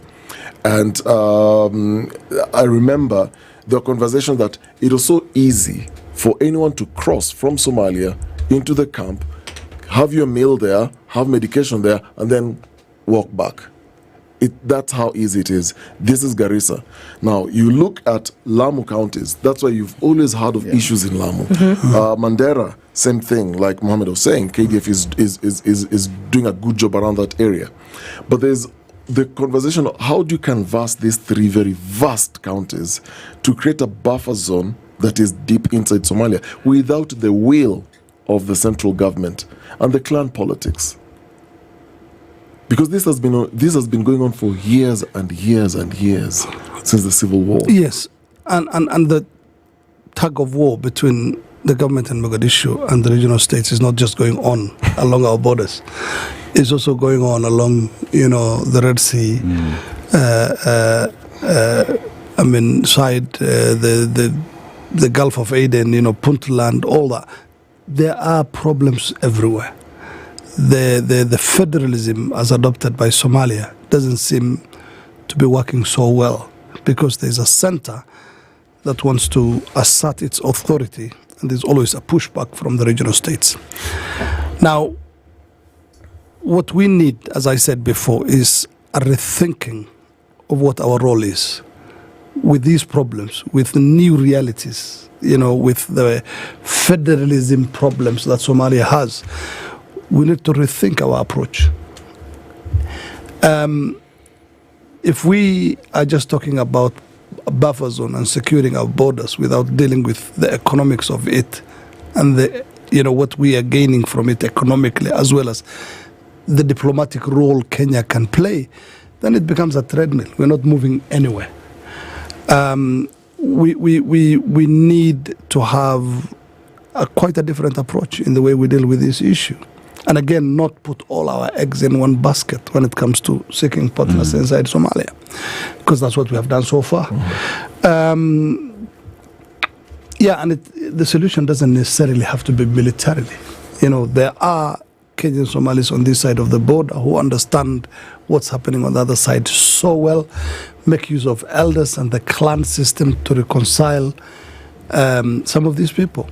And they are experts, seasoned diplomats in Kenya who are of Somali origin and Kenyan, who have served this great country, who could lend their hand.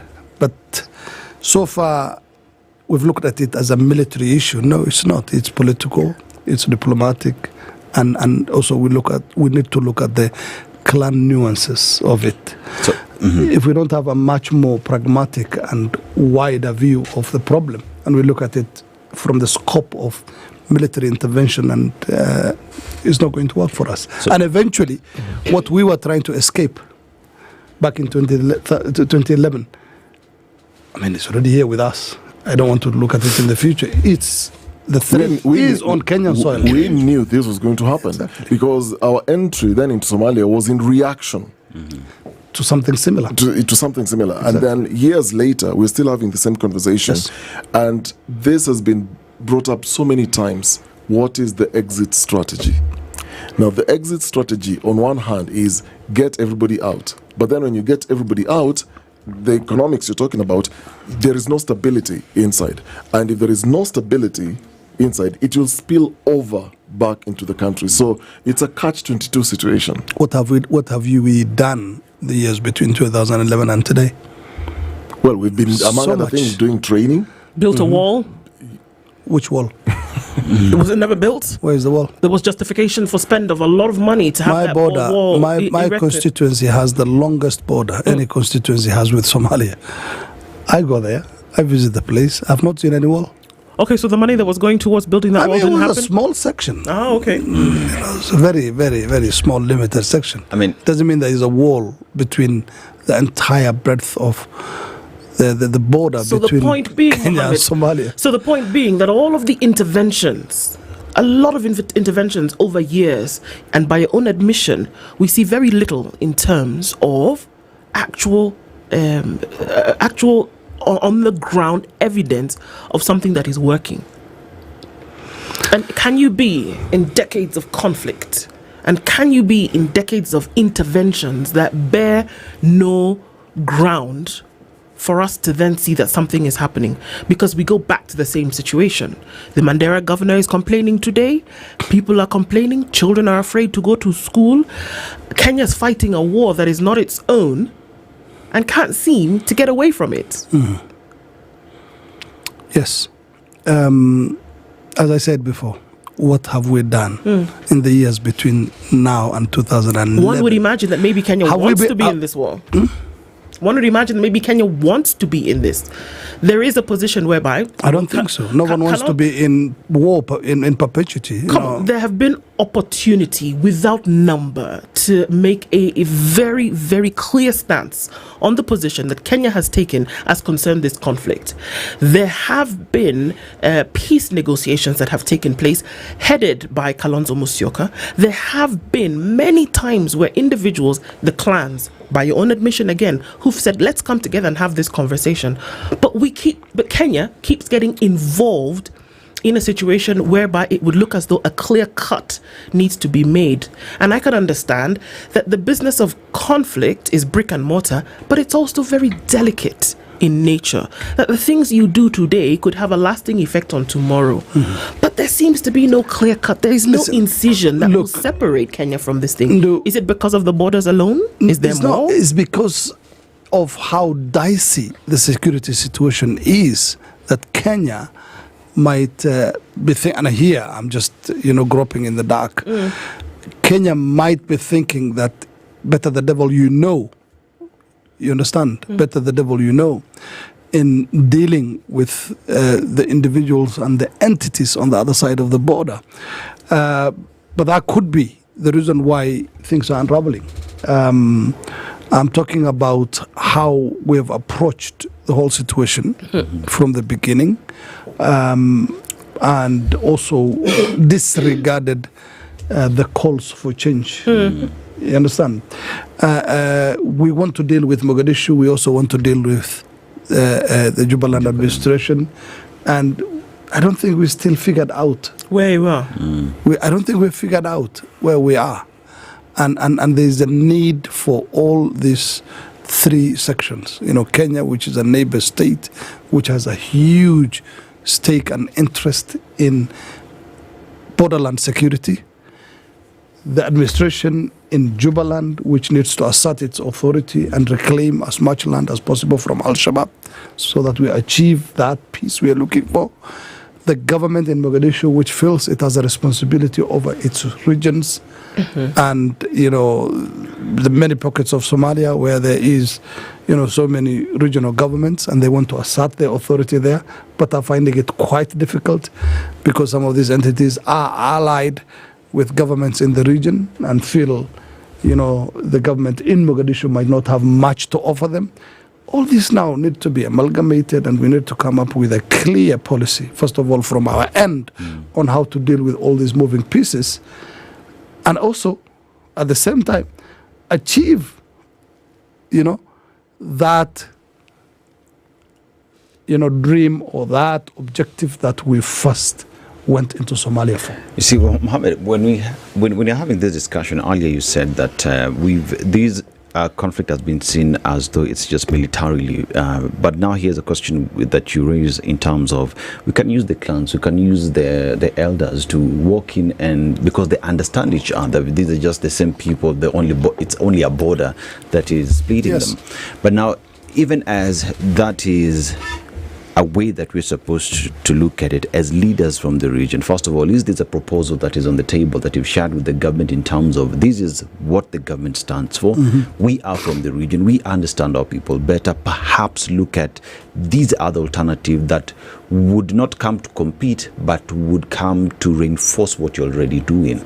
So are we looking at a government that would look at that option as a possible solution to the conflict we see today? I think there's very little understanding in Kenya about the events, issues, and personalities, history in Somalia. And there's very little room for,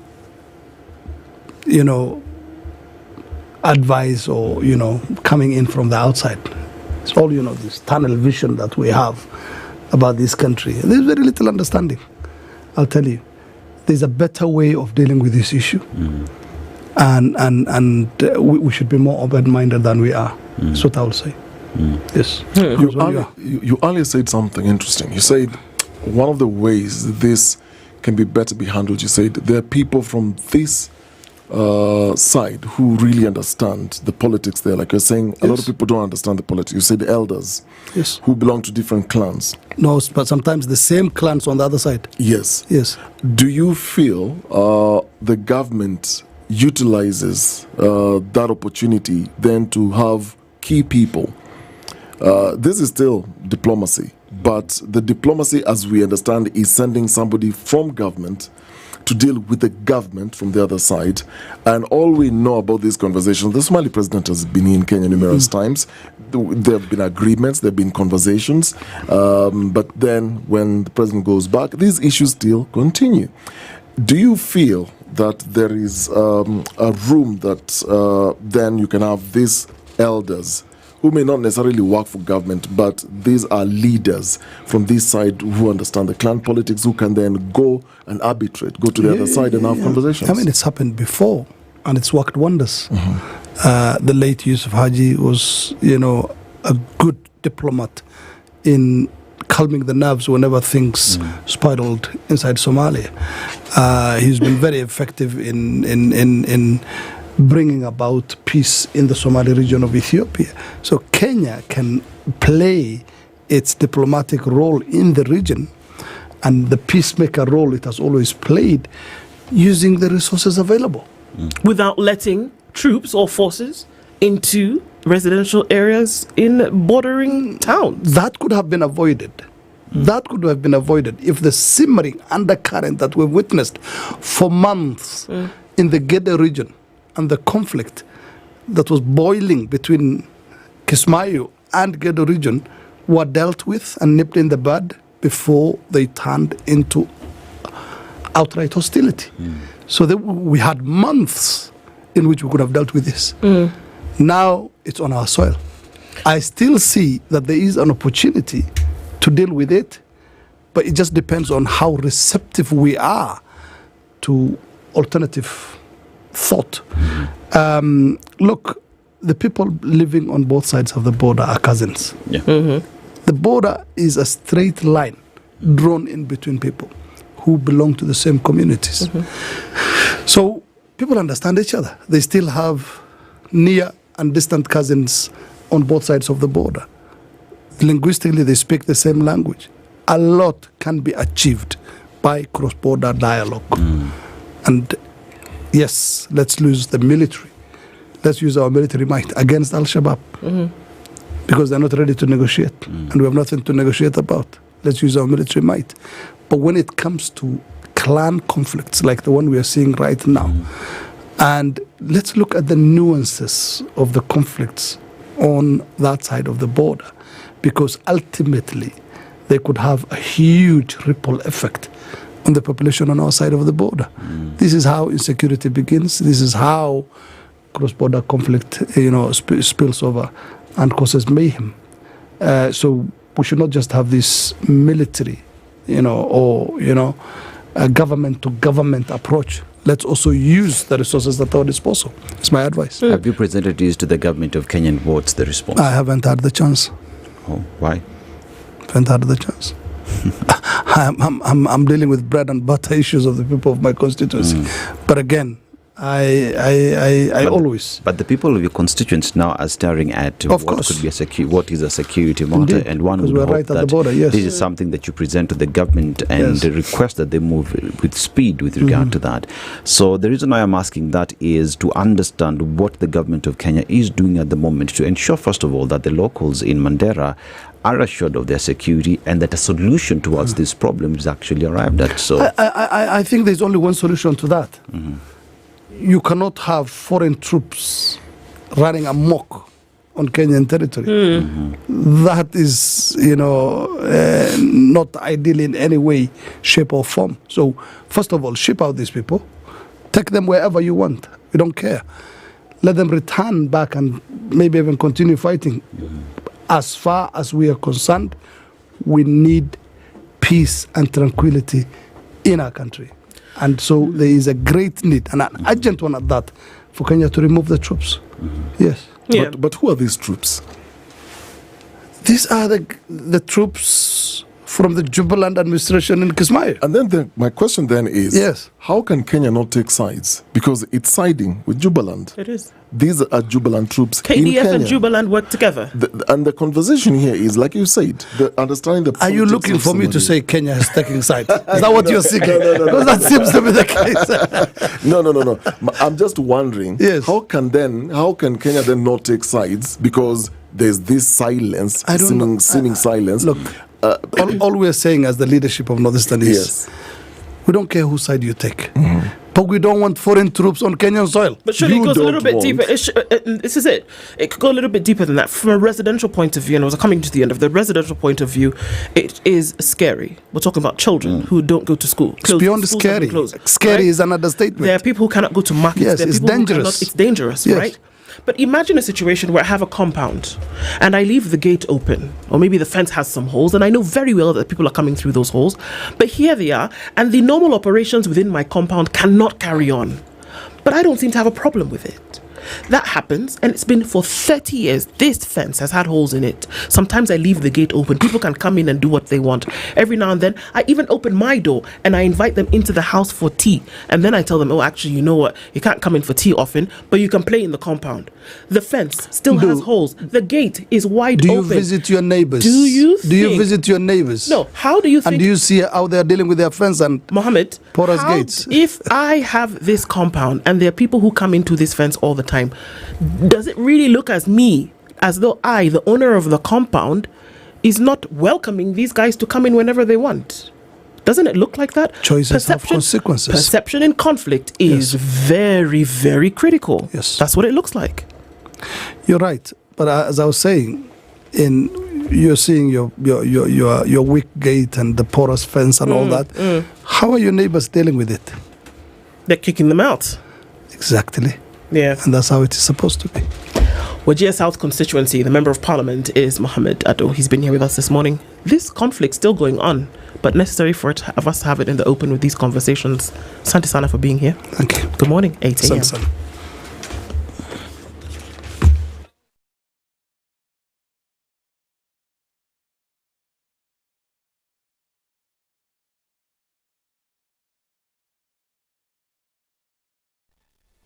Good morning, this is the News Wire. I'm Leo Ubaga.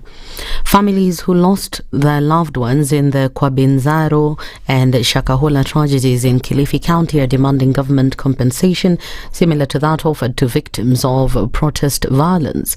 Led by Kazungu Mangi, they blamed security lapses for the deaths linked to a cult-like religious group. Juzi tumesikia kwamba serikali imesema kwamba inataka kulipa fidia kwa waathirika wa ghasia ya hizi maandamano na ile ya 2007. Sasa tungeomba kama wako na fedha ya kutosha, kama wanaweza lipa waathiriwa wa ghasia ya maandamano, bado sisi pia ni waathirika, sababu tumepoteza wapenda wetu pasipo kujua na walienda huko pasipo kufahamu. Na ni kwa sababu ya utepetevu ya afisa wa usalama walitepetea, ndio posa hao watu wakaenda huko na wakapotea, sababu hawakufuatilia. Wengine ni watoto wadogo, watoto chini ya miaka 2 wamepotea huko. Kwa hivyo pia sisi tuko na haki. And his sentiments were echoed by Ali Issa, who lost his mother in the incident.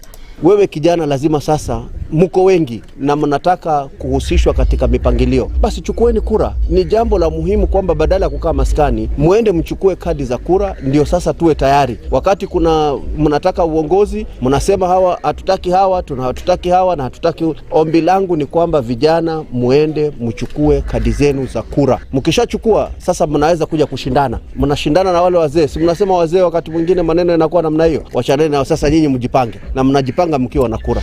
The National Authority for the Campaign Against Alcohol and Drug Abuse has unveiled a new strategy, placing teachers at the forefront of the efforts to curb drug and alcohol use among students. The school-based campaign focuses on prevention rather than punishment and urges teachers to serve as role models for healthy living. This comes amid a report showing that 30% of college students have consumed alcohol, sparking concern among stakeholders. The initiative aligns with the government's ongoing crackdown on illicit alcohol, led by Interior Cabinet Secretary Kipchumba Murkomen. The government of Kenya has launched the Public Service Workplace Policy on HIV, AIDS and other syndemic diseases 2025, which aims to safeguard the health and productivity of public servants while strengthening national public health systems. Speaking at the launch of the Kenya School of Government, Dr. Ouma Oluga, the Principal Secretary of the State Department of Medical Services, stated that the updated policy reflects the evolving health landscape and provides an integrated, inclusive framework to address HIV alongside coexisting conditions such as TB, NCDs, mental health disorders and sexually transmitted infections.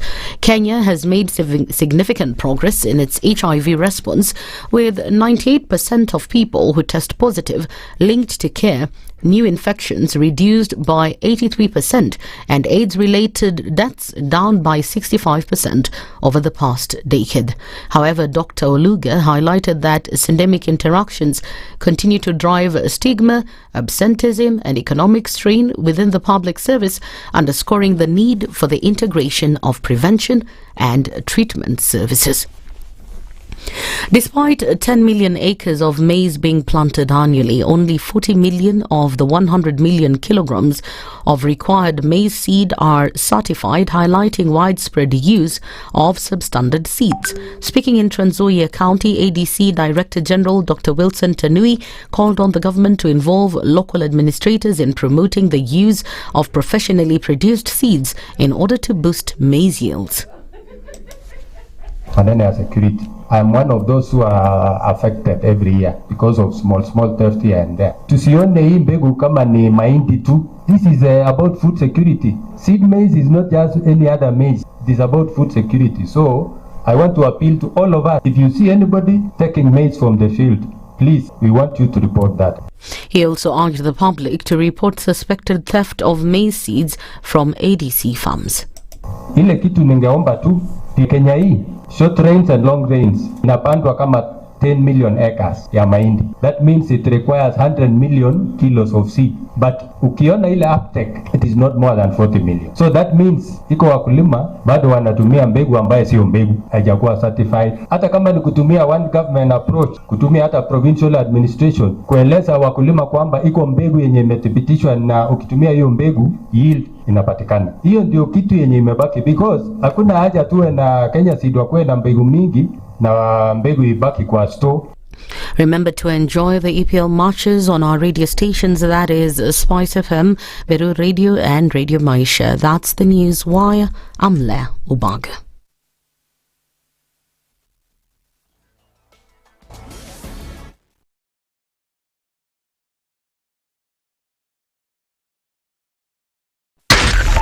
.4 Spice FM, Nairobi. One of the things that are ailing our country is negative ethnicity. You find you as a state of, instead of thinking as a Kenyan, you think like a tribal person. Let me tell you something. The biggest problem we have had in this country is a leadership deficit. There is nothing that you are going to do in the process of change if you are not a risk taker. So you really have to pursue your vision to a logical conclusion and even be ready to step on people's toes. When it comes to the economy, you can't run away with it. They say statistics are like bikinis. They reveal a lot, but they conceal the vitals.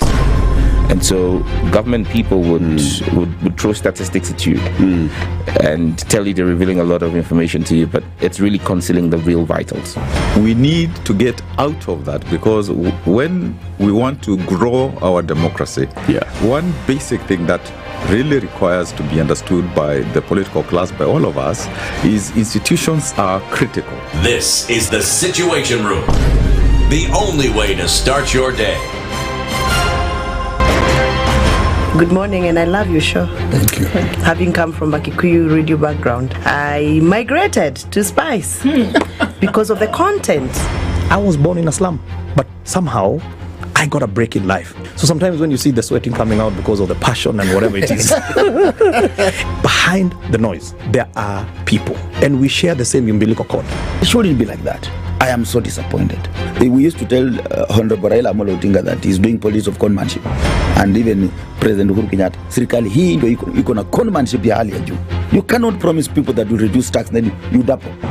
In politics, there is the issue of trust. For you to turn around and then stab the same people who gave you that trust, there is no other level of dishonesty. Imabo, utaona dunia tu. The Situation Room, Kenya's biggest conversation. Mature, intelligent talk every morning. Spice up yourself.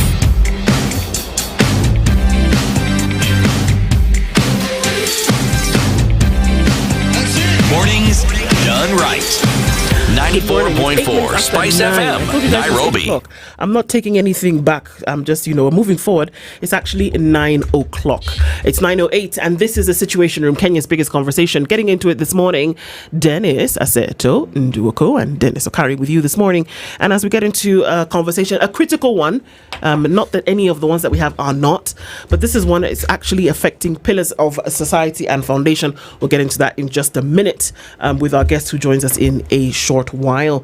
Speaking of education, the Study Abroad World Fair taking place in September on the 8th, the 10th and the 13th in Mombasa, Eldoret and Nairobi. What you need to do is get matched to the folks who are in charge of all of this, whether it comes to accommodation, whether it comes to visa support, whether it comes to the battle of the destinations and where you might be pursuing your university education anywhere in the world. Those are the conversations that you have at the Study Abroad World Fairs, which will be taking place this September, and you need to register www.cradel.com and call 0799 000 get all the information that you need all under one roof from 9 to 4 p.m. on those designated days in Nairobi, in Mombasa and in Eldoret. So get matched, do it today and find the perfect spot for destination for education in the country. Aseto? Yes. So we have created our wealth today.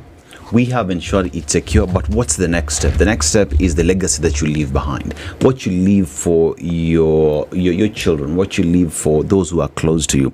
And this is where Standard Chartered Priority Banking says that you get expert estate planning to protect what matters and ensure a smooth transfer to those that you love and to the next generation.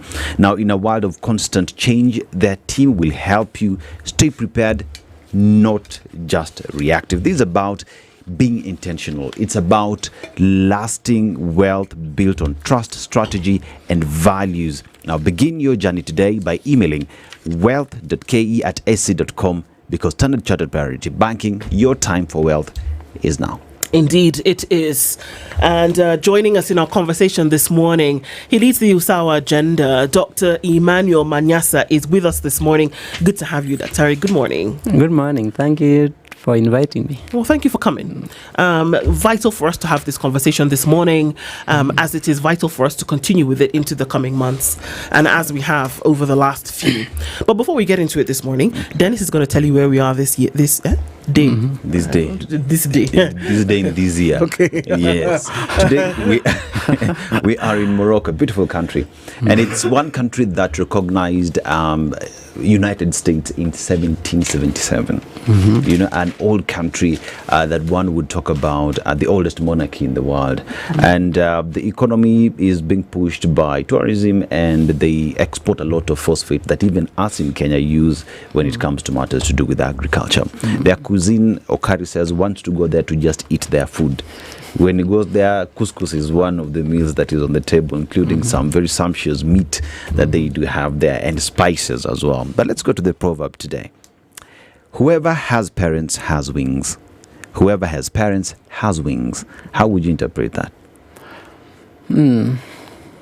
Because parents are vital in our destinations in life. They provide us with the base from which to fly. Yeah. Indeed. Yeah. Wow, the base from which to fly. That's great. A great way to look at that for sure. So, Dr. Manyasa, this is, you breathe this stuff. And the milestones achieved and also the frustrations experienced find their way in and out of your lungs day in, day out. We're looking into CBE, but more specifically, we're looking into the pathways chosen by grade 9 learners who will be grade 10 learners come January 2026. In the second term of the year, they made this selection.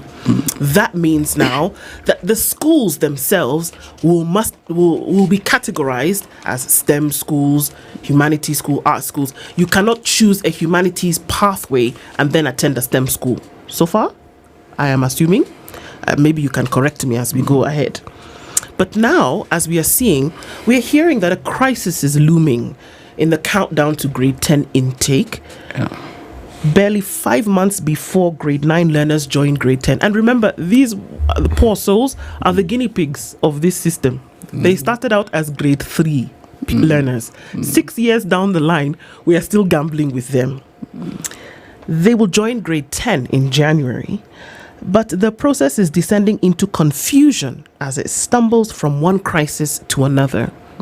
The Ministry of Education has changed the rules so many times that parents, teachers, and even school heads are unsure what January will look like for the first senior secondary school cohort under the competency-based curriculum, which is now under the curriculum competency-based education.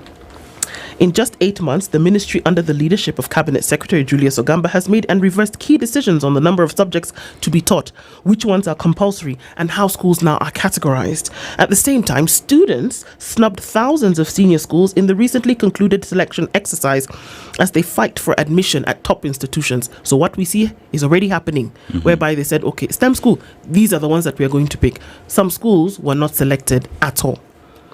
At the same time, the latest U-turn by the ministry has expanded the number of subjects from 7 to 10 and has withdrawn the list of compulsory areas and reignited controversy over the return of high-stakes examinations. Now, let's stop there.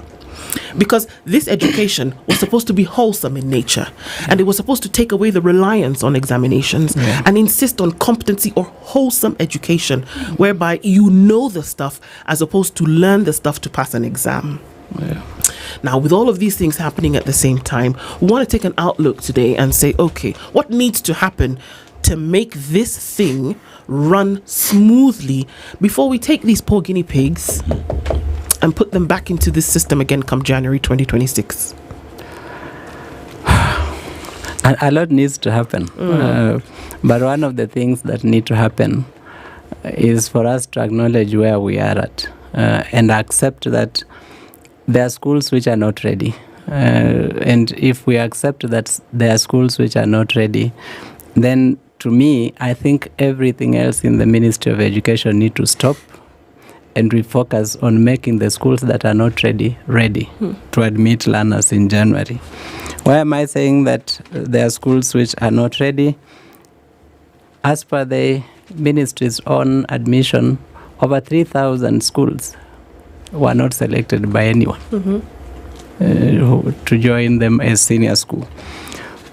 And yet, in the criteria for placement, we had given the learner's choice as priority, number one, for where the learner will be placed. 3,000 schools don't have anyone who chose them. That means that the learners who go into those schools are going to be learners forced into those schools because they never chose. That is one. The second is we have said merit will be the criteria. And for merit, it's straightforward. We're going to look at exam results and determine where we place learners based on exam results. And this is where the risk of the return of the high-stakes exam is, because we have many schools not chosen by anyone, and yet people must be placed there. So we will revert to the merit criteria, and based on merit, we will force some learners into schools they never chose. And so because of that, the return of high-stakes exams is with us. But wasn't that bound to happen? Yeah. By the time you're saying select, it's bound to happen that certain schools will be selected and that certain schools will not be selected. It's just the... What caused that big problem of some schools never being selected is that we said every school will offer at least 2 pathways. I understand where the ministry was coming from. The decision to make every school have at least 2 pathways, in my thinking, is an admission that we didn't prepare these learners well through junior school. Very many of them didn't have teachers of STEM most of the time. So the expectation is that there shall be some flexibility to switch between pathways once you join grade 10. And you realize I was ambitious to think I can pursue STEM, but given my preparation for this level, I am just not able to continue. So I think that they insisted on that to allow for possibility of switching within the same school from one pathway to another. But the biggest challenge that will cause the crisis is the fact that junior school did not prepare learners enough to use criteria number 3, which was psychometric tests, to determine where the interest of the learner and their abilities are. As designed, if we had implemented CBE as designed, by now there will be no crisis on where learners will go when they're in grade 9, because the parent, the teacher, and the learner will be agreed by now on where the learner's strengths lie. Because that is what the system was designed to do, to make sure that we determine where the learner's strength lies and guide the learner through junior school. So by the time they're getting to the transition into senior school, we already know where they're going to go in terms of whether they're pursuing STEM, whether they're pursuing humanities, whether they're going to pursue arts and sport. So that has not happened. It has not happened because junior school never prepared learners really. And for that reason, we are back to exams as the main criteria of placing learners into senior schools. I have so many questions. Just the thinking process around this. I understand the logic, like you said. There is a clear direction where this needs to go, but I think it's just the cycles in which this thing either, not even the rollout, how it's coming out, that then brings a lot of confusion. So who determines, one, a learner at that junior level, these may be the areas of interest, then try push them towards that direction? Who makes that decision? That decision, as per the curriculum design, was supposed to be a decision made by the learner, the teacher, and the parent together. But this is the junior level. Yes. We're talking about what age? We're talking about age 12 to 15. But and this should have been possible if we implemented this curriculum as designed. It should have been possible to say, for these 3 years, we have been close to this child. We have seen that they do well in math. We have seen that they do well in technical subjects. So they're going to go into STEM pathway and take a technical track. Or that we have seen they're very good in social sciences, and they're going therefore to go into social sciences stream. Or that we've seen they do well in performing arts and they do this, so they will go into arts and sport. It should have been possible. That's why a whole 3 years was dedicated to junior school, to be able to create sufficient time for interaction between the learner and the teacher and the parent to provide this guidance. However, because we didn't plan for junior school well, children got into senior school, did not have teachers for a whole year, some of them. Some of them did not have STEM teachers for 2 years, so they got STEM teachers this year.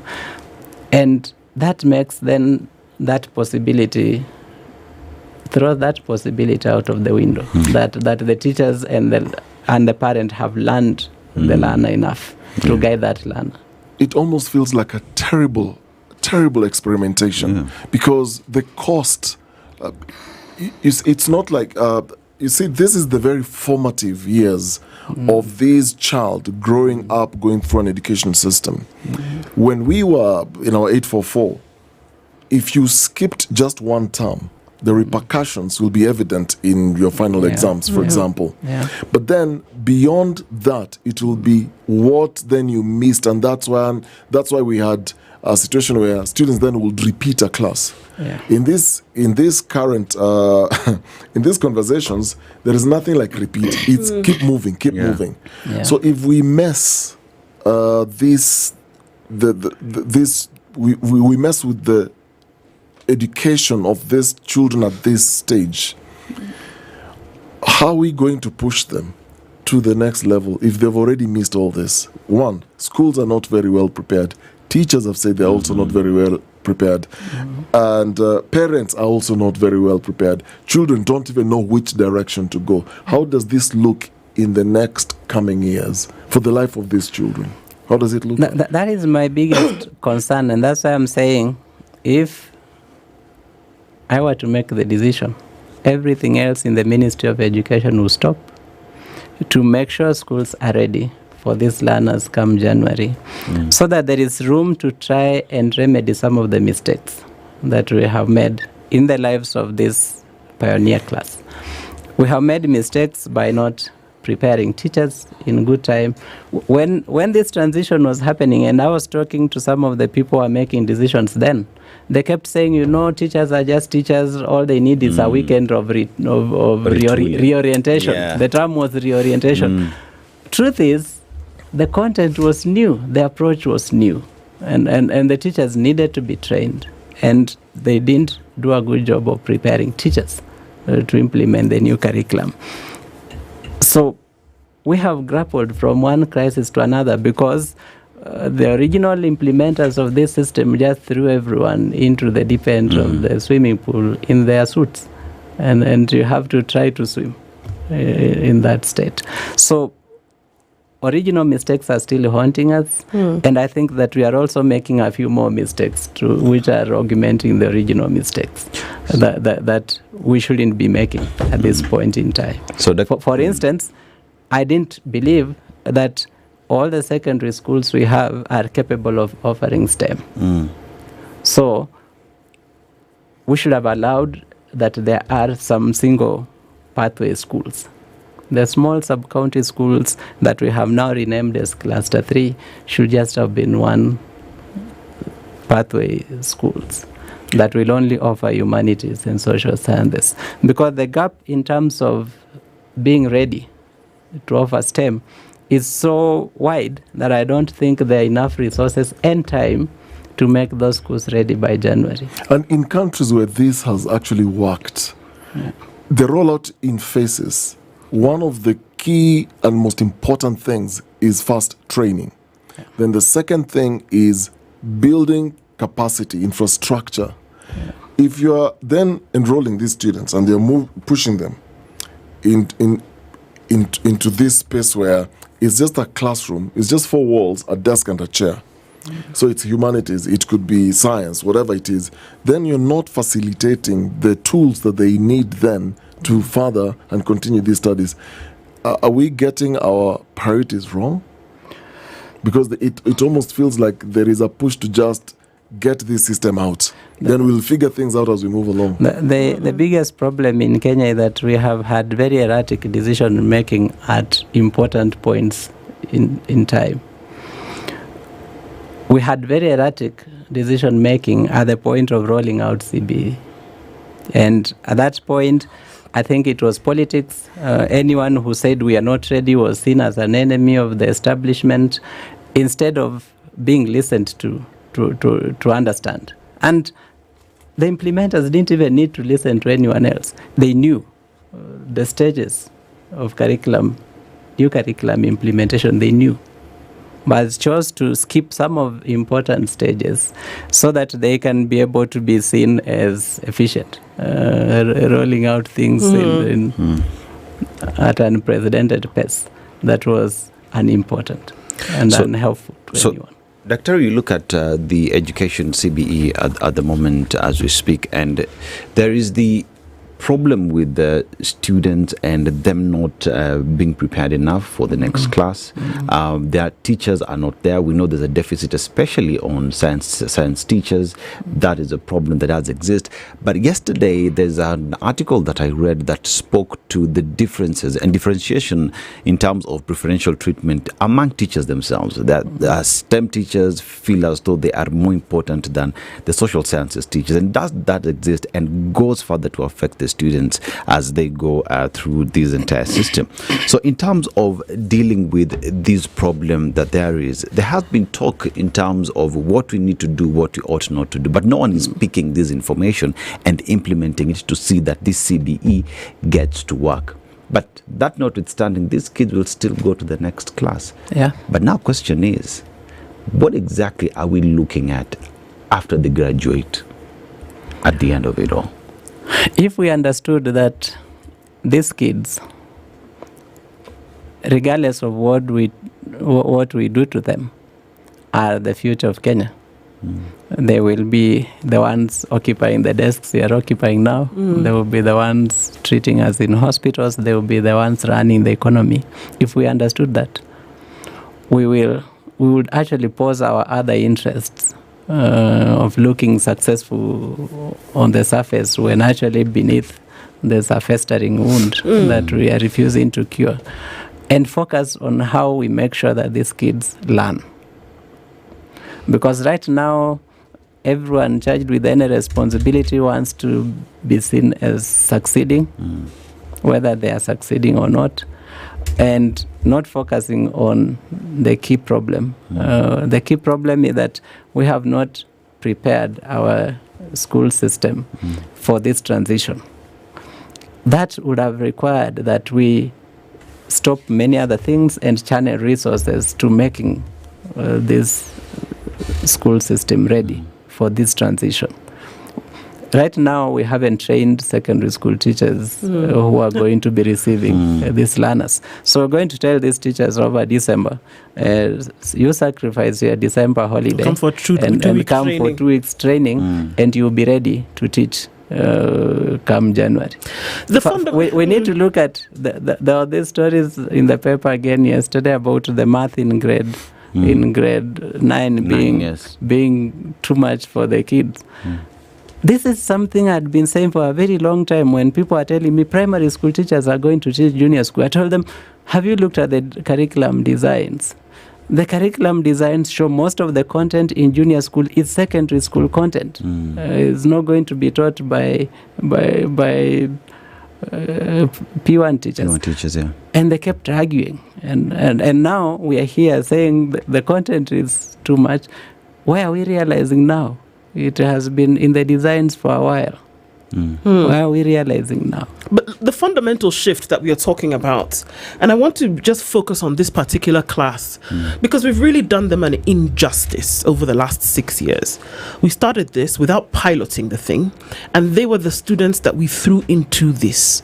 We got to grade 6, and then they were going to get towards junior secondary, and books didn't come until the end of second term in that year of junior secondary. We didn't know which teachers were teaching. We had some history teachers teaching. We had some math teachers doubling up as other teachers, history doubling up. It was the same situation across board. Then they stumbled out of that, finished, and did some kind of, tumble through towards. And now they're sitting this exam in end of this term, which is going to determine how they're going to be placed.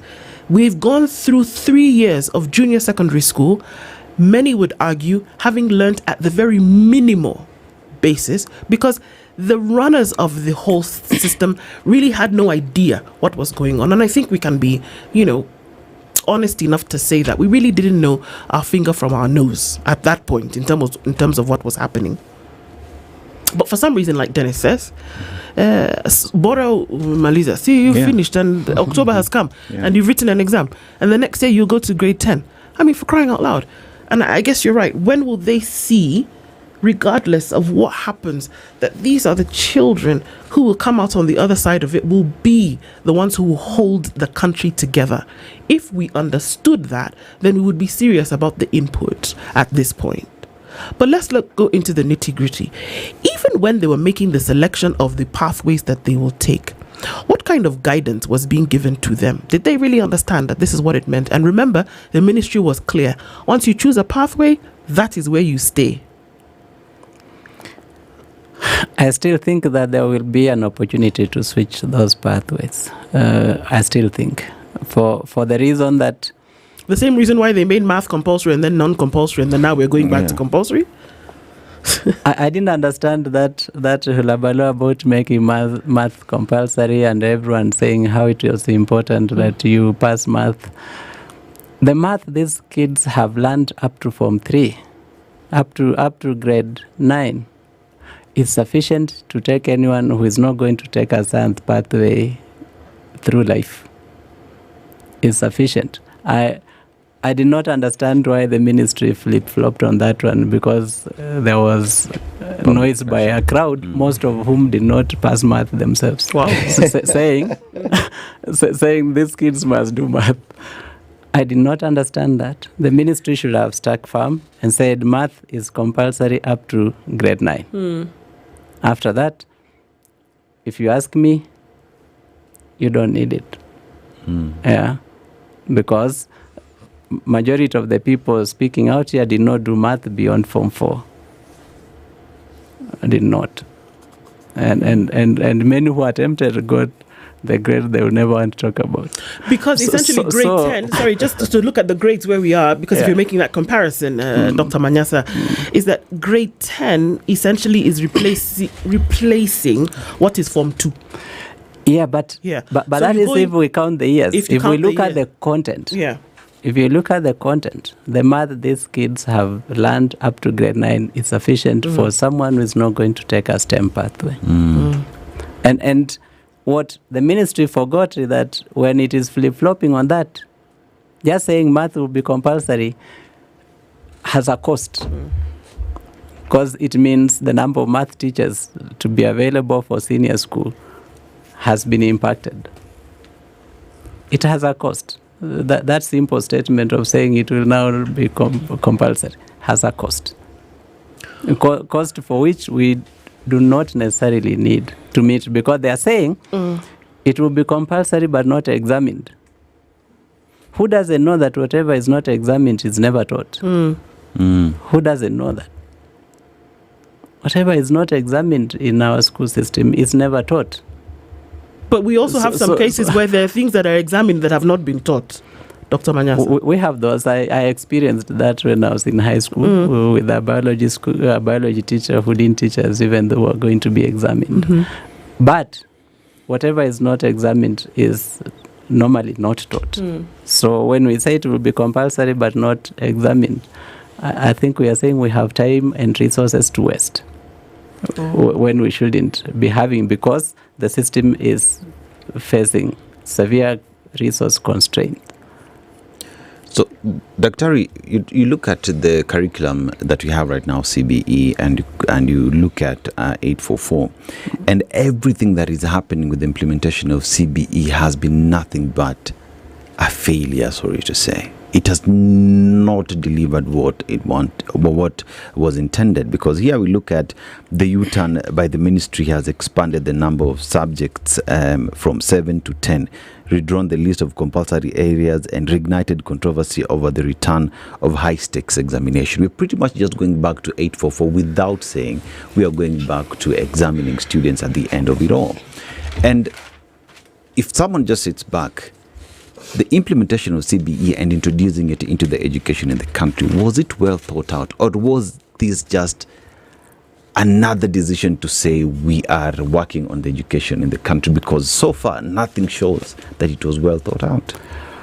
The decision to change the curriculum was well thought out. It came from the Ambo report, and so it was well thought out.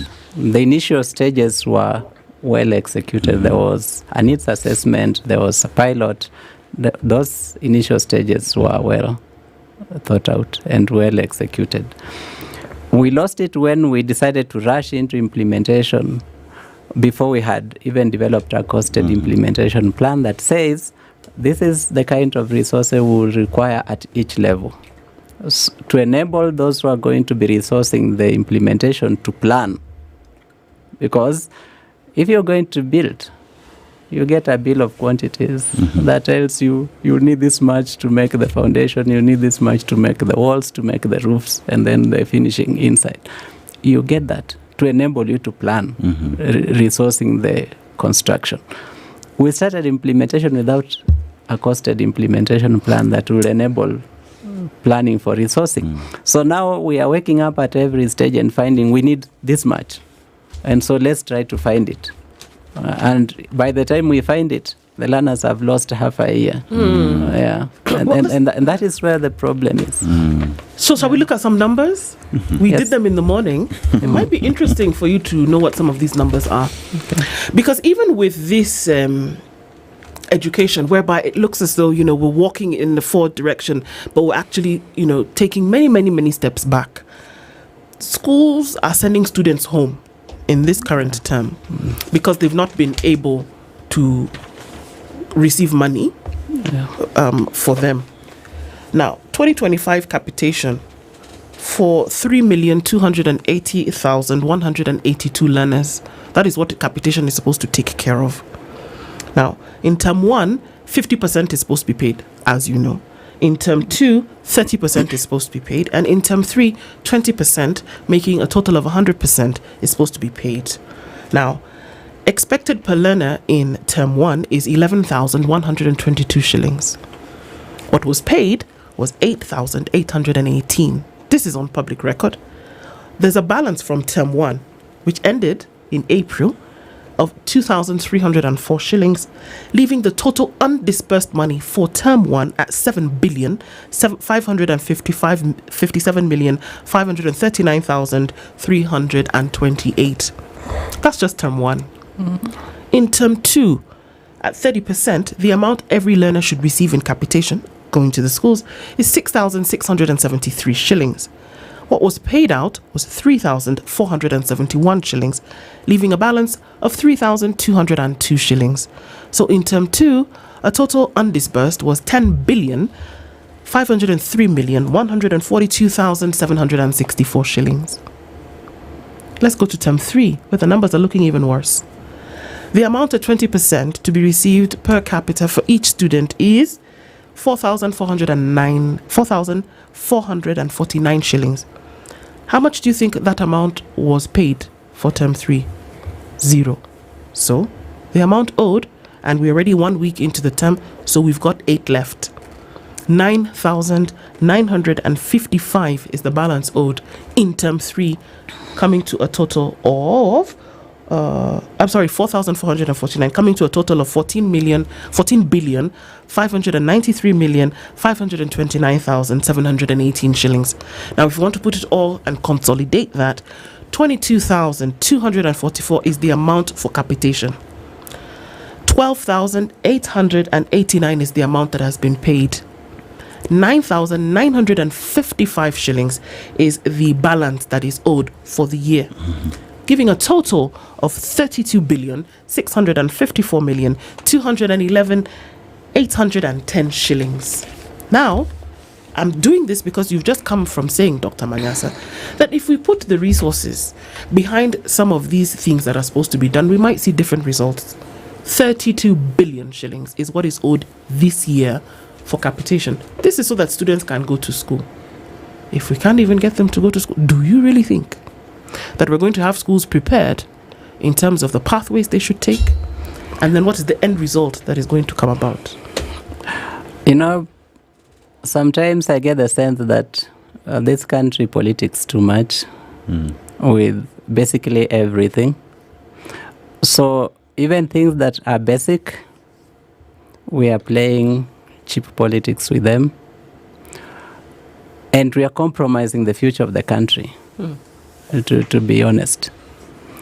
Why? Because forget the preparation for those in in grade 9 who need to go to senior school. We have those in Form 4, for whom KCSE is the most consequential exam they will ever sit. Yes. They are being sent home now for fees. They are going to fail to prepare. But even when they come back to school, the schools have not received capitation. That capitation is tuition fees. Yes. It's the money that is supposed to buy lab reagents to enable these learners prepare for their examinations. So they're going to get into the exams unprepared and end up getting results that will never reflect their ability and effort. And that is what exams are supposed to reflect. Two things: ability of the learner and the effort put into preparation. We are compromising the futures of these children, and there are very many of them. Our Form 4s are about 1 million. About 1 million, yes. Yeah. How do we expect ourselves to move forward as a country? Do we plan to export these children as maids? Is that our plan for them? Well, at the moment, there's actually it's a policy, and we're exporting young people to go to these countries for jobs. Isn't that what we're doing? Yes. Yeah. Security, maids, domestic managers. Yes. It hurts me when I see that our forefathers who are shipped involuntarily out of the continent to go to work as slaves, and today Africans. And this is not just Kenya. If you go to our neighboring countries, you find whole planes carrying these young people who are going to work as house helps abroad. And today,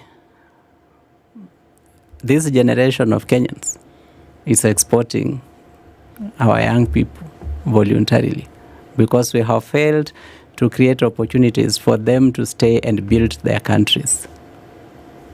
We have betrayed this generation of kids terribly. And for me, if I return to our education sector, I think that knowing that we got into implementation of CBE unprepared, and this regime inherited that. This regime should have put everything else aside to ensure smooth transition to CBE. I do not understand why the national government came up with the housing levy. Housing is a devolved function. We should have had an education levy in the place of the housing levy to just make our schools ready. Why we are going to have such a chaotic transition?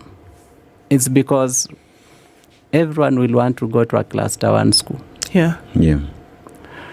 And cluster 1 schools are only capable of taking 3% of the learners. Yeah. So where do we take the 97% on the cluster, in that scrum? Yeah, of course, that's a question that will come out. On the cluster issue, do schools, of course, I would imagine that schools then decide that they will then be STEM schools or they will be the humanities and the art schools. They decide on their own, this is the direction that we want to take, right? The schools didn't decide. Who the decides? Schools applied for evaluation and approval by the ministry on the pathways that they will check. So they were evaluated by the ministry. Okay. And the ministry determined this school will offer 2 pathways, this one will offer 3, and they said every school will offer a minimum of 2 pathways. Do we know the criteria that the ministry then used to evaluate and decide which pathways each school would then offer? On paper, they were supposed to use the resource availability and staffing availability. But I also know that schools were lobbying because now this became a resource issue. If you lobby and you have more pathways, then you'll have more numbers of learners, and therefore by capitation you get more resources. So there was lobbying. There is no doubt about that. That schools, some of which were and are even now not ready to be STEM schools, lobbied to be made STEM on the promise that we are going to try and create facilities, labs and other things that we need in readiness for January. Those same schools were hoping they will receive capitation in time and invest in preparation to be ready to be STEM school. They have not received capitation now. They are still owed capitation from first term. They are not going to be able to prepare themselves to be STEM schools by January. So we have, and I just want maybe to say this, if government people other than the Ministry of Education are listening, if you send capitation to schools, it is good economics. We have over 9,000 public schools spread across all corners of Kenya. Those schools with resources support Kadogo economy in those areas where they are. They buy vegetables from the farmers there. They buy lab reagents from small bookshops, from small shops there. Yeah. They help the economies of those areas. When you withhold their capitation, you're not just punishing the learners and the administrators of the schools, you are punishing the local communities around those schools. Because they are the ones who supply firewood, they supply small things to those schools, and they find livelihoods in supporting those schools. They are the ones being punished the most. Dr. If you look at the CBC that has been put, that we have today, or the education system is meant to react to pretty much address the current way of life that we find ourselves. So we have to have graduates who are ready for the world today and the future. But for that to happen, investments into the education sector has to happen. If you're talking about digital superhighway, we must see some semblance of that digital infrastructure in our schools. And we talk about shipping young people out of the country to go abroad. As we sit today, the industry has changed so much that someone can work from the comfort of their home because we are interconnected. But that notwithstanding, in the implementation of CBC, are we looking at the future in terms of we are preparing these students not just for today but for the future that ought to come? Because one would argue that was the dream behind CBA, but is that the dream today as we are implementing it? Yeah, I want to believe that that dream remains. We may be stumbling in the pursuit of that dream, but I want to believe that the dream remains. We cannot afford to give up on that dream because what is the alternative if we give up? So while that dream remains, our call is to keep reflecting every day and asking ourselves, are we on course? Or is our dream not backed by effort and investment in achieving it? If it is not backed by effort and investment, we need to keep shifting the investments and putting more effort in trying to achieve this dream.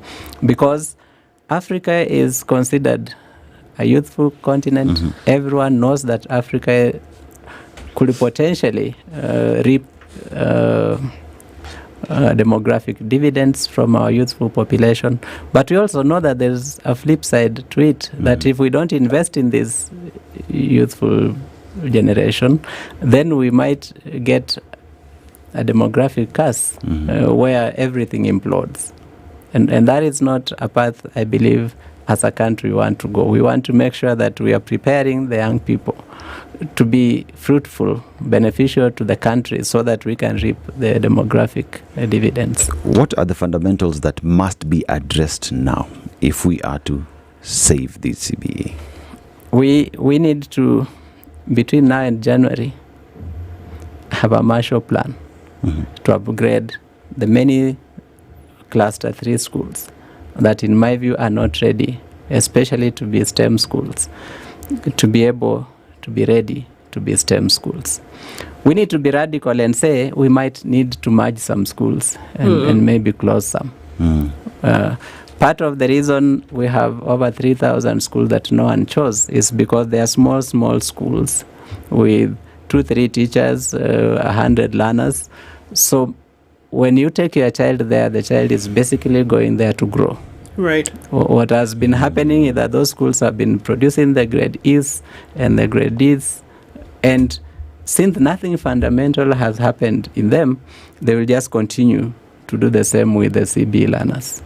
And it is the reason most parents are shunning those schools. Why don't we look at where these schools are? And for those that are too close in proximity with each other, just merge them and close some of them. I've gone to Coast and there are schools sharing fences, several schools. Yeah. From this one to this one to this one. We only build one side of a fence. You come do the next. Yeah, they're basically the same school. But now, because we have made them several, so this one has a shortage of a math teacher, this one has no English teacher, this other one has no science teacher. Why don't we just collapse the fences in between them, make them one school. Make all the teachers who are here available to all the learners, and there will be no teacher shortage in the new school. Each one of them has a teacher shortage, but combined, they don't have any teacher shortage. And these are situations that you have seen? Yes. It's true that we have schools sharing. I mean, we even have a school on ground floor and another on first floor of a building. Public schools.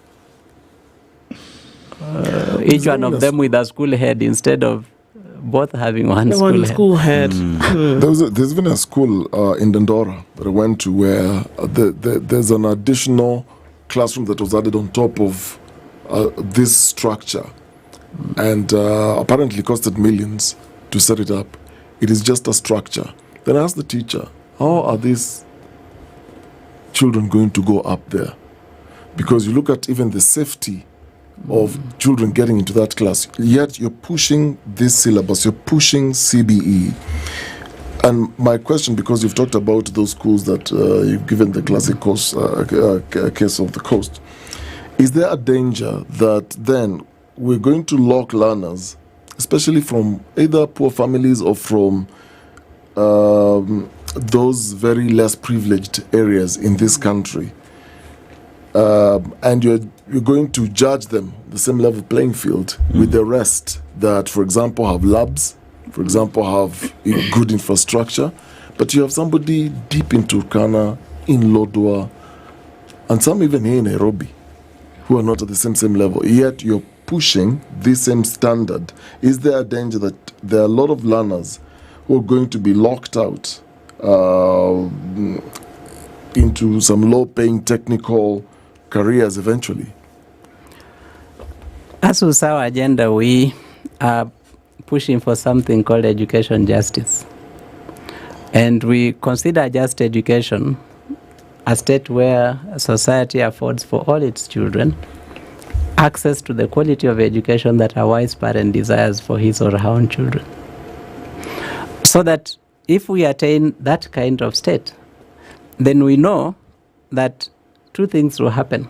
One, that what learners get out of school will only reflect their ability and their effort.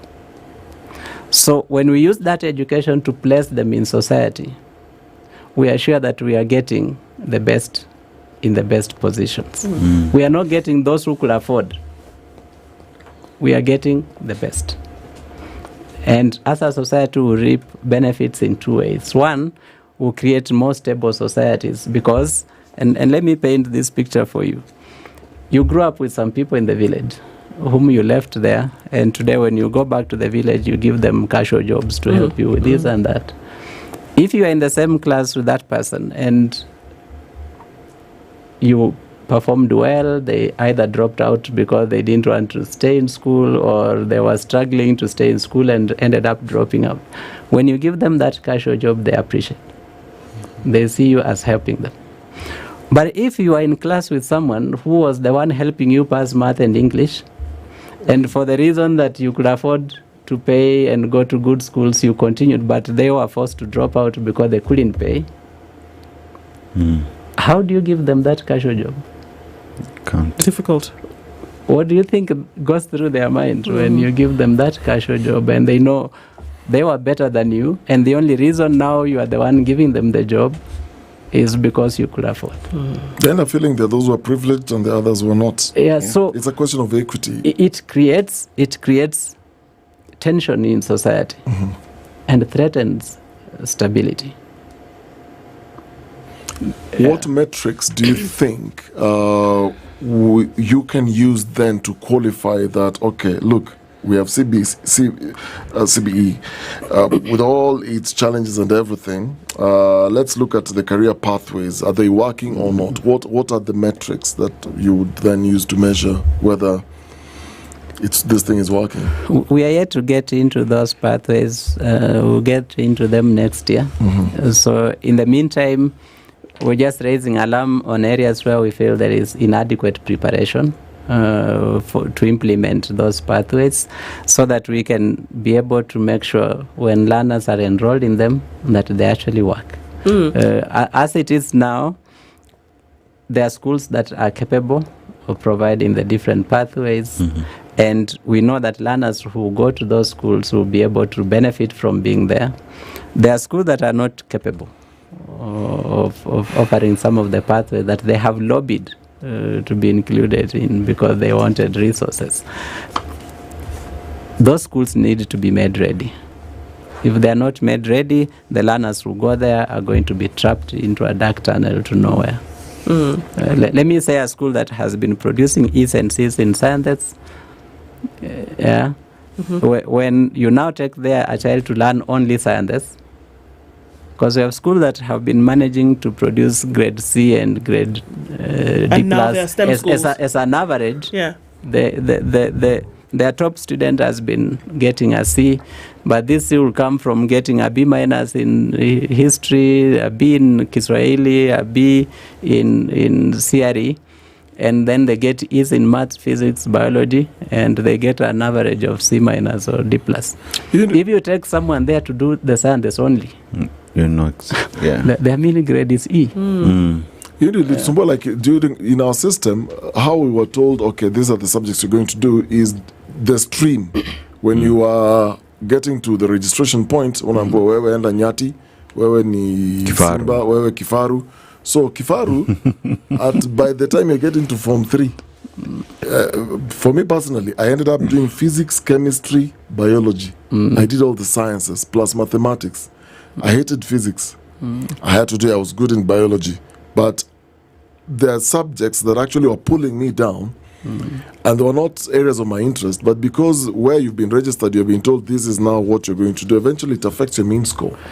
The reason we actually wanted to reform this curriculum, because I'm also an 844, was to say, can we allow learners to pursue what they are interested and capable of? Because I will always regret this. My head boy in high school, guy who scored straight A's in all the humanities, couldn't join university because he wasn't just good in the sciences, and they pulled him down. They did. And this is the guy who scored the only A in the now Busia County in English in our year. He was the only one. But he still didn't go to university because sciences pulled him down. And he didn't need them. He had careers that he will pursue without math, without physics. Exactly. But they pulled him down. That was one of the strong points in the change to CBE. Are we looking at a mess? Let us allow learners to pursue what they are strong in. Dr. Manyas, really quickly, are we looking at a mess come January? It could be a mess, it could be remedied depending on what we do between now and December. Got a few months, about 3 months actually, to see if we can pick something up. But it just looks like a gargantuan task, but we need to start picking at it in one way or another. Dr. Emmanuel Manyasa is leading the charge at the Usawa agenda and has been here with us this morning. Thank you so much for joining us in this conversation. It's a little bit daunting to look at what is ahead of us, but the hope is that this is seen. First of all, that this is seen, and then probably you'll then be able to start to do something about it. Thanks for making it part of Kenya's biggest conversation this Tuesday. Good morning. It's 10 a.m. Thank you for having me here. Thank you. Thank you.